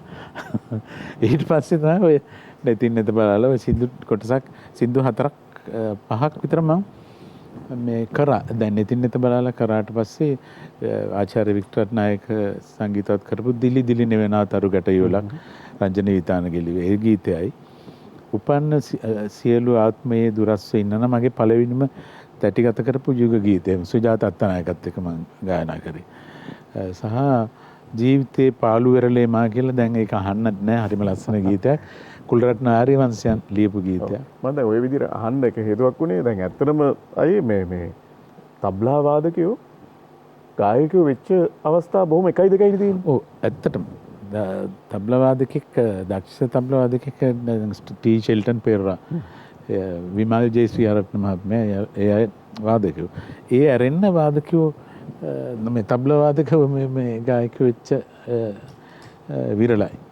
හැබැයි අපේ රටේ අතිදක්ෂ විශිෂ්ට ගණයේ සියලුම ගායකයෝ හොඳ දක්ෂ වාදකයෝ පණ්ඩිත අමරදේවයන්ගේ ඉඳලා ආචාර්ය වික්ටර් නායක ආචාර්ය සරත්නන් ශ්‍රී මහත්මයා එතන ඉඳලා ඊට පහළට ඉන්න ඔක්කොම ටීඑම් ජයරත්න අමරසිරි පීරිස් මම කීර්ති පැස්කෝවල් ග්‍රේෂන් ආනන්ද නිමල් ගුණසේකර ඒ වගේ ලොකු ලිස්ට් එකක් තියෙනවා. ඒ ඔක්කොමලා මේ වාදක වෙලා හිටපු අය. මර්වින් පෙරේරා මේ කතාවේ පූර්ව අපරසන්දි ගලපන්න දැන් මම මේ සූදානම් වෙන්නේ. ඒ කියන්නේ දැන් තබ්ලාවෙන් විශ්‍රාම ගියාට ගුවන්විදුලියෙන් විශ්‍රාම ගියාට රෝහණ බෝගොඩ මේ ගීතේ සහ අලුත් ආකෘති මත ගීත ගායනා කිරීමෙන් තාම විශ්‍රාම ගිහිල්ලා නැහැ. ඔව් ඒ ලයාන්විත හඬත් එක්ක නව නිර්මාණ ගොන්නක් එක්ක ජීවත් වෙනවා. අද පරම්පරාවටත් ගීත ගායනා කරනවා. මම මේ කතා කරන්නේ වසන්ත කුමාර කොබෝක මහත්මයා රචනා කළ මහේෂ් විතාන සංගීතවත් කළ සිහිනෙන් නෙත් මුදා කියන ගීතය. ඔය ඇත්තටම මම හරි කැමැත්තෙන් මේ ගීතය ගායනා කරේ. මෑතකදී මා ගායනා කරපු ගීතයක් මේක ගොඩක් මේ සමාජ මාධ්‍ය ඔස්සේ ගොඩක් ප්‍රචාරය වුණු ජනප්‍රියච්ච වේගෙන එන ගීතයක්. ඉතින් හුඟක්ම මගේ රසිකාවියන් ඉතාම හොඳ ප්‍රතිචාරයක් තියෙනවා. සහ මම මේ වසන්ත කුමාර කොබෝක කියන ආදරණීය සහෝදර මිත්‍රයාගේ ගීතයක් මුලින්ම ගායනා කරපු වතාව. කොච්චර කාලයක් ගිහිල්ලා මෙච්චර කාලයක් ගිහිල්ලා ඒ කියන්නේ අනිත් ගොඩාක් ගීත රචකයන්ගේ අජන්ත රණසිංහල ඔය කිසි හැම එක්කනම ගායනා කරලා තියෙනවා. ඉතින් ඒකත් මට ලොකු අවස්ථාවක්. සහ කස්ටම් ඔෆිසර් කෙනෙක් කස්ටම් එකේ කියන්නේ රේගු නිලධාරියෙක් මහේෂ් විතාන කියන්නේ දෙන්නම රේගු නිලධාරියලා තමයි. දෙන්නම රේගු නිලධාරියන් දෙන්නේ. එතකොට එයා තමයි මේ ගීතේ සංගීතඥයා. ඉතින් මට බොහොම ආදරණීය ලෙස ඉල්ලීමක් කළා මහේෂ් අයියේ මම මෙහෙම හදපු සින්දුවක් තියෙනවා මේක කියනවාද කියලා. ඇත්තටම මම ස්ටුඩියෝ එකට යනකොටත් මට මේ ගීතේ හරි නිවැරදි පුහුණුවක් තිබ්බේ නැහැ. මොකද මම ස්වර ප්‍රස්තාරය ටිකක් හිමින් දාගෙන ගීත ගායනා කරා. දෙපාරක් තුන් පාරක් යනකොට මම ගීතේ ඉවර කරා. මම හරි ආස ගීතයක් මිහිරි ගීතයක්. මම හිතනවා රූපවාහිනී මාධ්‍යයෙන් මේ ප්‍රථම වතාවට ගෑන්නේ. අනිවාර්යෙන් මේ රූපවාහිනිය ගායනා කරන ප්‍රථම වතාව. ඔව්. අපි රස විඳිමු.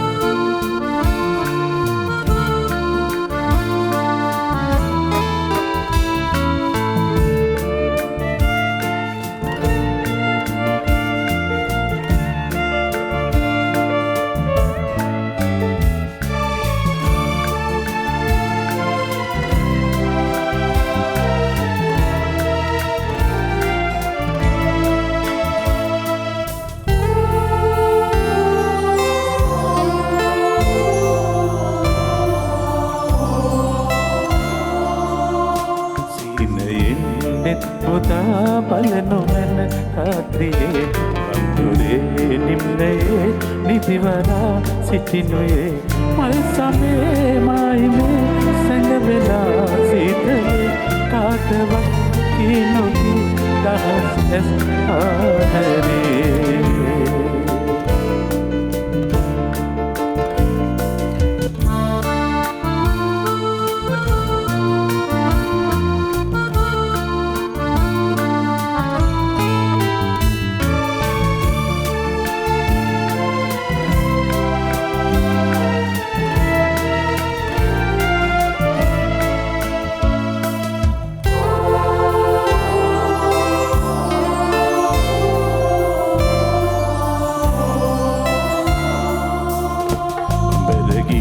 වියදුවි කලඹලා රැඳිදී සඳ පවා සැඟවුණේ නෙත් පසා කලේ ගිනි ගැනී පෙර නොකී ප්‍රාර්ථනා තුම් සිතේ වියකිලා සයනයේ පුණ්‍ය වූ ආදරේ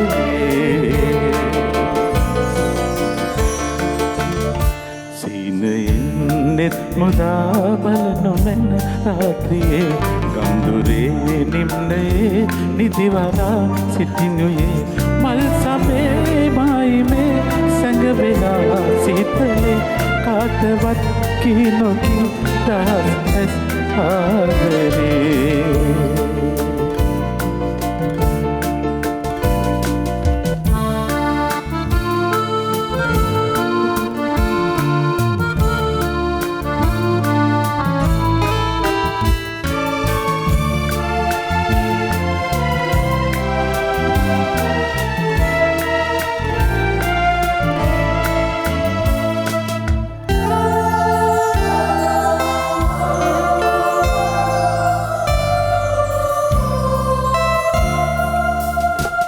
මුදකී පෙතියරි මිල්තියේ රැඳනුයේ තදදියේ සීතලේ තුන් යමේ තැවෙනුයේ වෙන්වෙලා ලංවෙනා රැලිතිසේ දියතලේ පිසිවෙලා පෙම් සිතේ රම්‍ය වූ ආදරේ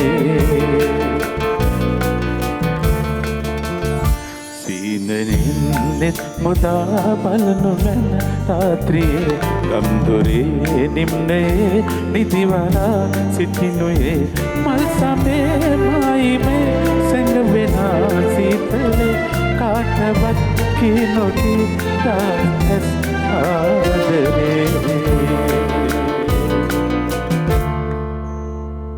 ඇත්තටම රෝහණ බෝගොඩ කලාකරුවා අපට සහ රටට වටින තව කාරණාවක් තියෙනවා. ඒක මේ නවපරපුර ගමනක් යන්න සකසන මාවතට අවතීර්ණ කරවීමටත් හරි වැදගත්.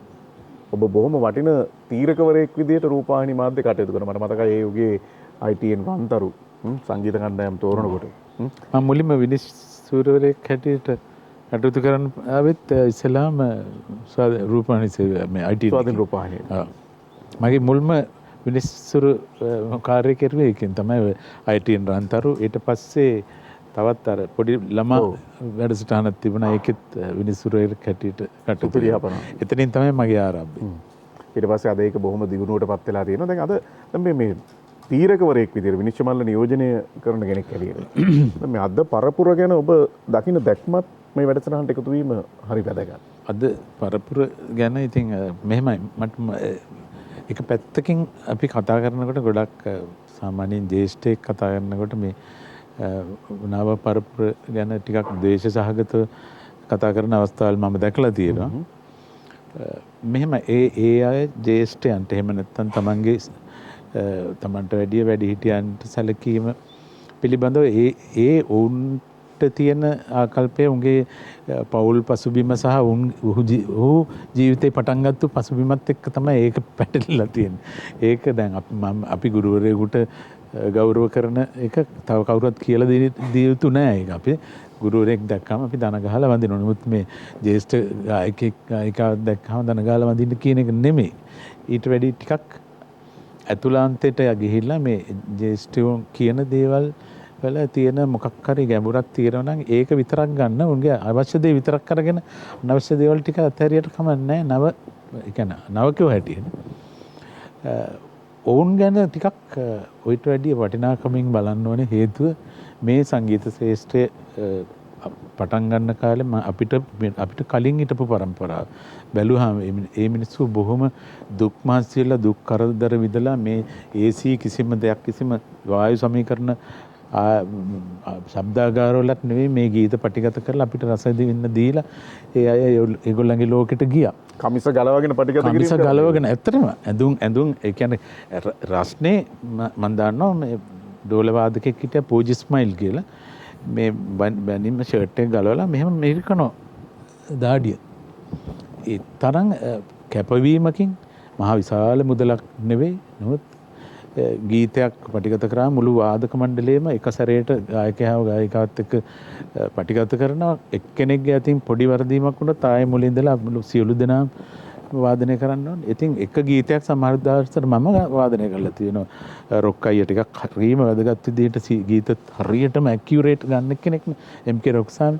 එතුමාගේ ගීතයක් දවසක් ගත්ත මුළු දවසක් ගියා. ගීතය අවසන් කරන්න එක දවසයි එදා තිබුණේ අපිට හම්බුනේ පඩියේ. ඉතින් අර ඒක වර්තමානයේ නැහැ කියන එක නෙමෙයි මම කියන්නේ. වර්තමානයේ එවැනි දේවල් අපි ජේෂ්ඨයන් විසින් තව කෙනෙකුට කියලා දුන්නාම ඒක ධාරණය කරගත යුතුයි තමන්ගේ ජීවිතයේ ඉදිරිය යන්න. දැන් මම මෙහෙම ඇහුවොත් එහෙම දැන් අද પરම්පරාවත් එක්ක සලකපුවාම මේ තාක්ෂණය දක්ෂතාවය අභිබවා ගිහිල්ලාද ඔබේ ශාස්ත්‍රය ගැන කතා? අනිවාර්යෙන් කියන්නේ ඒක මම හැමදාම කියන එකක්. කීබෝඩ් එකක් ගත්තාම කීබෝඩ් එක ගහන් වාදනය කරන්න පුළුවන්. වයලින් වාදකයා සිතාර් වාදකයා ඉන්න ඕන කෙනෙක් කිසි කෙනෙක් නැතුව කීබෝඩ් එකකින් ගීතයක් පටිගත කරන්න පුළුවන්. ඊට පස්සේ මේ SPD එක ගත්තාම ඒකෙන් පුළුවන් තම්මැට්ටන් දවුල් බෙර උඩරට බෙර ලෝකේ තියෙන ඕනම බෙරයක් ඒකට ෆීඩ් කරගත්තාම ඒකෙන් ඕන එකක් වාදනය කරන්න. දෙන්න ඉන්නවා කීබෝඩ් එක හිටියාම ඇති. එතකොට වෙන්නේ මොකද?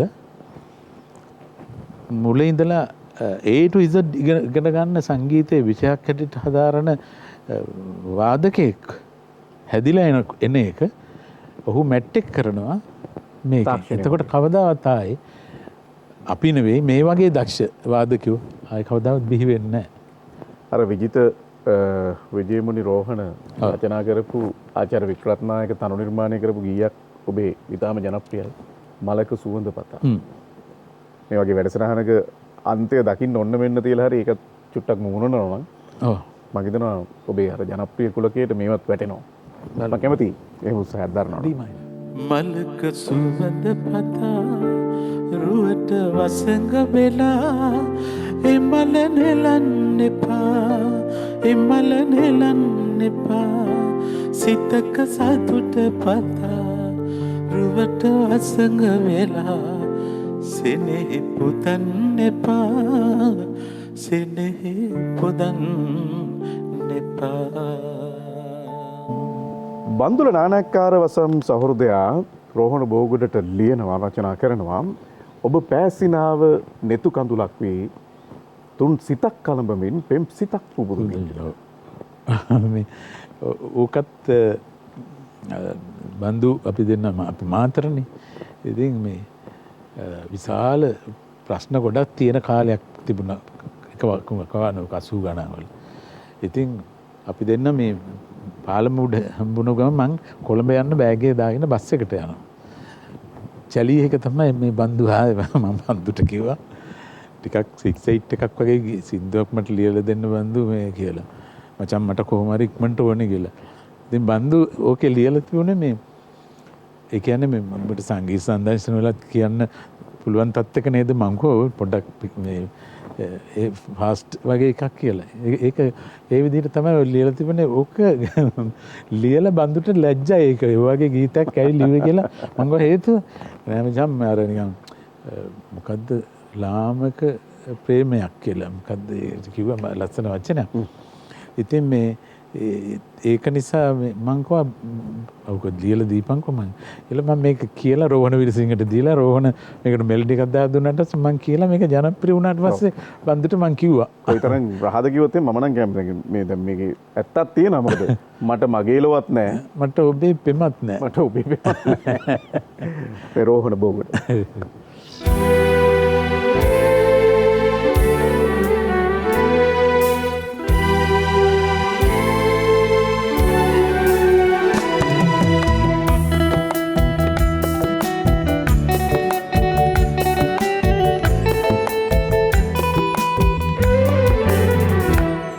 ඔබ පැසිනාවනේ කඳුලක් වේ තුන් සිතක් කලඹමින් පෙම් සිතක් උදමින් ඔබ පැසිනාවනේ කඳුලක් වේ ඔබ පැසිනාවනේ කඳුලක් වේ තුන් සිතක් කලඹමින් පෙම් සිතක් උදමින් ඔබ පැසිනාවනේ කඳුලක් වේ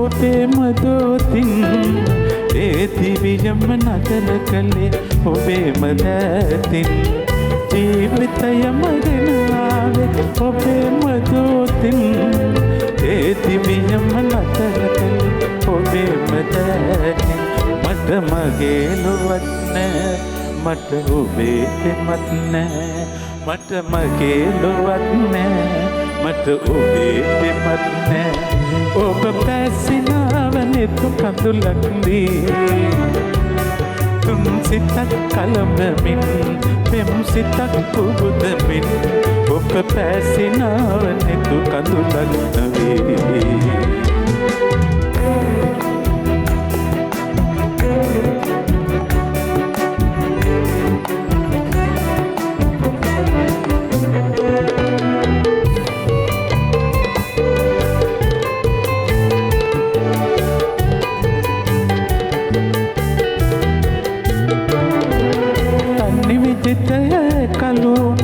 ඔබේ සිනාවෙන් නිහඬ ලොවම සසලුන්නේ ඔබේ කතාවෙන් තනි විදිතය කලුන්නේ ඔබේ සිනාවෙන් නිහඬ ලොවම සසලුන්නේ ඔබේ කතාවෙන් අද ඔබේ සිනා නෑ ඒ මිලි කතා නෑ අද ඔබේ සිනා නෑ ඒ මිලි කතා නෑ ඔබ පැසිනාවනේ කඳුලක් වේ තුන් සිතක් කලඹමින් පෙම් සිතක් උහුදමින් ඔබ පැසිනාවනේ කඳුලක් වේ ඔබ පැසිනාවනේ කඳුලක් වේ තුන් සිතක් කලඹමින් පෙම් සිතක් උහුදමින් ඔබ පැසිනාවනේ කඳුලක් වේ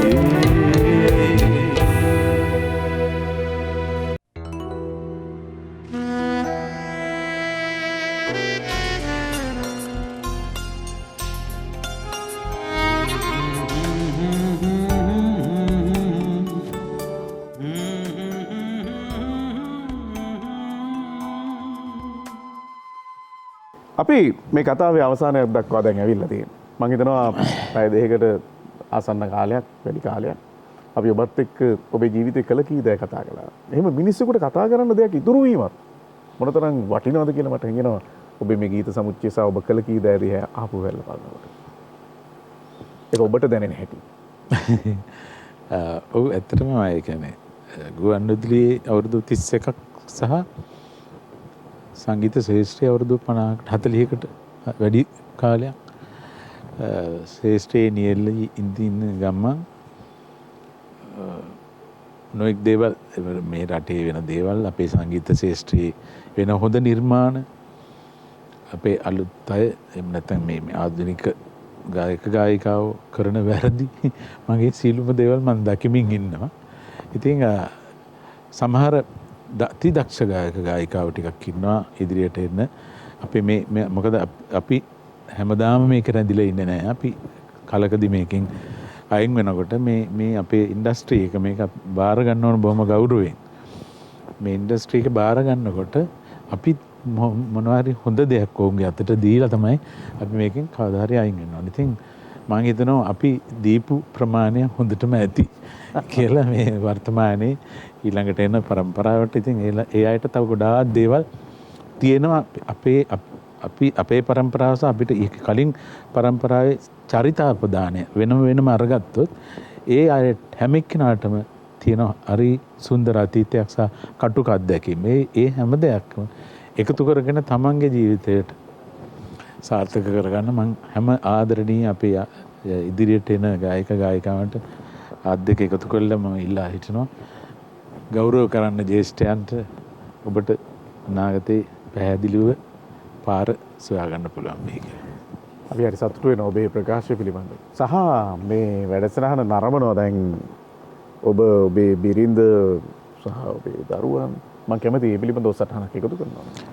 මගේ ජීවිතේ හැම දෙයක්ම මගේ පවුල.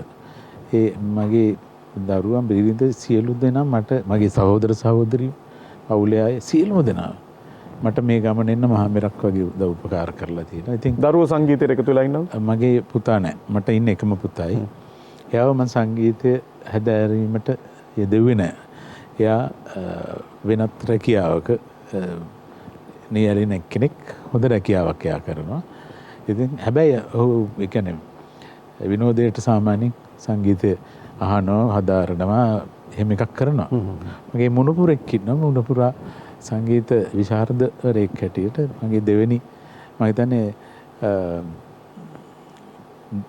පළවෙනි ප්‍රවේශ විභාගෙත් සමත් වුණා ෆස්ට් ඩිවිෂන් එකකින්. අන්න එතන ඒ කියන්නේ පියසටහනක් තියෙනවා. හොඳයි. අපි මේ කතාවේ අවසාන ගීතය ඔබට සමීප කරන්න සූදානම් වෙන්නේ. දැන් අපි ගීත රචනා කලාව පිළිබඳ කතා කරනකොට අපි කතා කරනවා කරුණාරත්න අබේසේකරන් බොනොට් එක උඩ තියලා ලිව්වා, ප්‍රේමකීර්ති බිත්තියට හේතු කරලා ලිව්වා මේ ආදී වශයෙන්. හැබැයි කවුරුත් අහලා තියෙනවද මේ වාහනයක් එළවමින් යනකොට තනු නිර්මාණය කළා කියලා. ඒ ගෞරවය හම්බෙන්න ඕනේ විශාරද එඩ්වඩ් ජයකොඩි. මොකද කලින් දැන් අද එඩ්වඩ්වි මායි මේ ටිකක් මේ රත්නපුර පහු කළා වගේ ටිකක් දුර ගමනක් ගියේ මේ සංගීත ප්‍රසංගයක. ඒකට සහභාගී වෙන එඩ්වඩ්ගේ වාහනේ ගියේ මම. ඉතින් ධම්මික මට ලියලා දීලා තිබුණ ගීතයක්. ඒ ගීතේ දැන් හෙට තමයි මගේ සරලගේ වැඩසටහන. ඉතින් දැන් මේකට ඊට නිර්මාණය කරගන්න මම එඩ්වර්ඩ්ට යන ගමන් කිව්වා මචං මෙහෙම සිද්ධාක් තියෙනවා මේක කොහොමද කරගන්නේ මෙලඩි එකක් දාන්න. කියපම් පළවෙනි පේලි දෙක කියලා මම පළවෙනි පේලි දෙක කියනකොට මේ අර ස්ටියරින් එකට මෙහෙම ගහන ගමන් ඒ ගහගා කිව්වා මේ පළවෙනි මෙලඩි එක. මම කෝ ආය කිව්වම ආය කිව්වම ටක් ගාලා කොලයක් දුන්න මේක ලියාගනින් ටක් ගාලා නැත්නම් ආය අමතක වෙනවා කියලා. ඉතින් අර අපි නොටේෂන් එකක් ටක් ගාලා ලියාගත්තා මේ යන ගම කෑල්ල කෝරස් එක හරි වර්ස් එක ඊට පස්සේ තව තැනක තේ එකක් බිව්වා බීලා වර්ස් එක හැදුවා දෙන්න එඩ්ඩුයි දෙන්නත් එක්ක හැදුවා. එඩ්ඩුයි තමයි හැබැයි මෙලඩි එක හැදුවේ. මම ඉතින් ලිව්වා. ඔව්. ලියාගෙන මේ යුරෙල මම එඩ්ඩට දුන්නා මේක මේ එන හෙට එනකොට ඔක හදාගෙන වරෙන් ඉතුරු ටික කියලා. එහෙමයි දිවි කතරට ගංගාවයි මට හමුණු ගංගා කියන ගීතේට ඊට පහුවදා පටිගත කෙරුණේ ඒ තනුව හැදුවේ අර වගේ මෝටර රථය එලවාගෙන යනකොට වගේ රස කතා ගොඩාක් තියෙනවා. හරි. කතා මෙතනින් අවරයි. හැබැයි මට එක දෙයක් අහන්න ඕනේ. තමන්ගේ සංගීත ජීවිතයේ අවුරුදු 45කට විතර පස්සේ මේ වගේ වැඩසටහනක් ඇතුලේ මේසා විස්තර ගොඩක් කතා කරමින් මේසා වාද්‍ය මුන්දයක් එක්ක මේසා දැවැන්ත ඩිජිටල් මැදිරියක ඔබව ඇගයපු අවස්ථාව ගැන ඔබ දකින්න දේ මම හිතනවා මීට පෙර මෙවැනි අවස්ථා නැහැ. අනිවාර්යෙන්. ඒක අනිවාර්යෙන් මට කිය යුතුයි මේ මට කිසිම මේ නාලිකාවක මේවැනි ප්‍රසංගයක් කරන්න මට කවදාවත් කතා කරලා නැහැ. ඉතින් මං ඒ ගැන කම්ප වෙන්නේ නැහැ. මොකද මං ආරම්භය දනගෑයුත් මෙතනින්මයි. ඒක නිසා මට ඒක විය යුතුයි කියලා මගේ හිතේ තියෙනවා. ස්වාධීන රූපවාහිනී සේවයෙන් මට විය යුතු විශේෂයෙන් මගේ පළවෙනි වේදිකාවත් මෙතන නිසා මේකට මට කියන්න වචන නැහැ. විශේෂයෙන් නිෂ්පාදක මණ්ඩලයේ ඉන්න අපේ ආදරණීය මිත්‍රයා උදේ තෙන්නකොන් මැතිතුමාටත් සුරවීර මහත්මයාටත් මම හිතන්නේ මේ ඉන්න සියලුම කාර්මික ශිල්පීන් සියලුම දෙනාට සහ අපේ ආදරණීය වාදක මණ්ඩලයේ මනෝජ් මල්ලි ඇතුළු සියලු දෙනාට මගේ හෘදයාංගම භක්ති ප්‍රණාමය මම මේ අවස්ථාවේ මේ පුද කරනවා. මොකද මේක වෙනත් කිසිම ආයතනයකින් මට නොලැබුණු අවස්ථාවක්. ගොඩාක් දේවල් මගේ ජීවිතේ නොකියපු දේවල් කියවුණු හොඳ අවස්ථාවක්. ඒ ගෞරවය එහෙම් පිටින්ම ඔබට පුද කරමින් අපි ආරාධනා කරනවා මේ ගීතය ගායන්න. ප්‍රේක්ෂකයෝ බලාගෙන ඉන්නවා ඔබ ගංගා ගීතය ගායනා තුරු. ඔබට දීර්ඝායුෂ සහ මේ අර ලයාන්විත හඬ තව දශක ගණනාවක් යනකම් අපිව රසවත් කරන්න එලෙසින්ම පරිස්සම් කරගන්න කියලත් ඉල්ලා සිටිනවා. මොකද ඔබේ හීනයක් වගේ එකක් තියෙනවා. ඒක පුද්ගල ප්‍රසංගයක් කොළඹ කොතරක හරි ලස්සනට කරන්න ඕන කියලා. ඒක ඉක්මනින් ඉටු වේවා කියලත් මම ප්‍රාර්ථනා කරනවා. බොහෝ ස්තුතියි.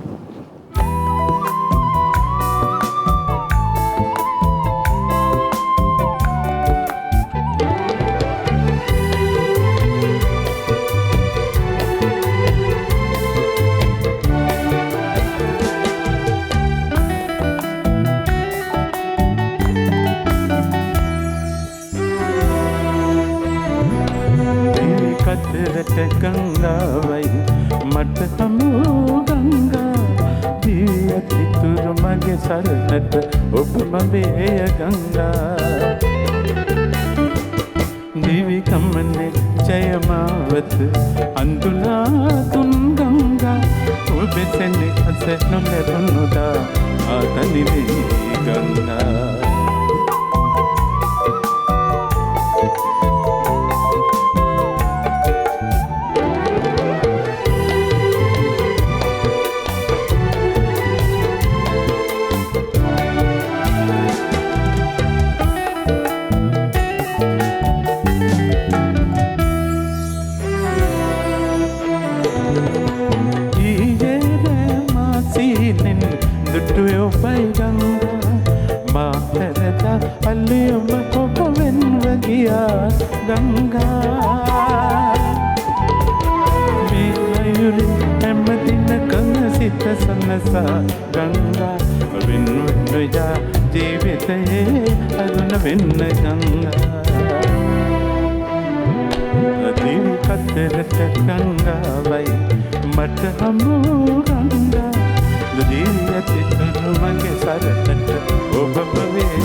ඔබෙසෙනි අස නොලැබුණුදා මාතනේ වේ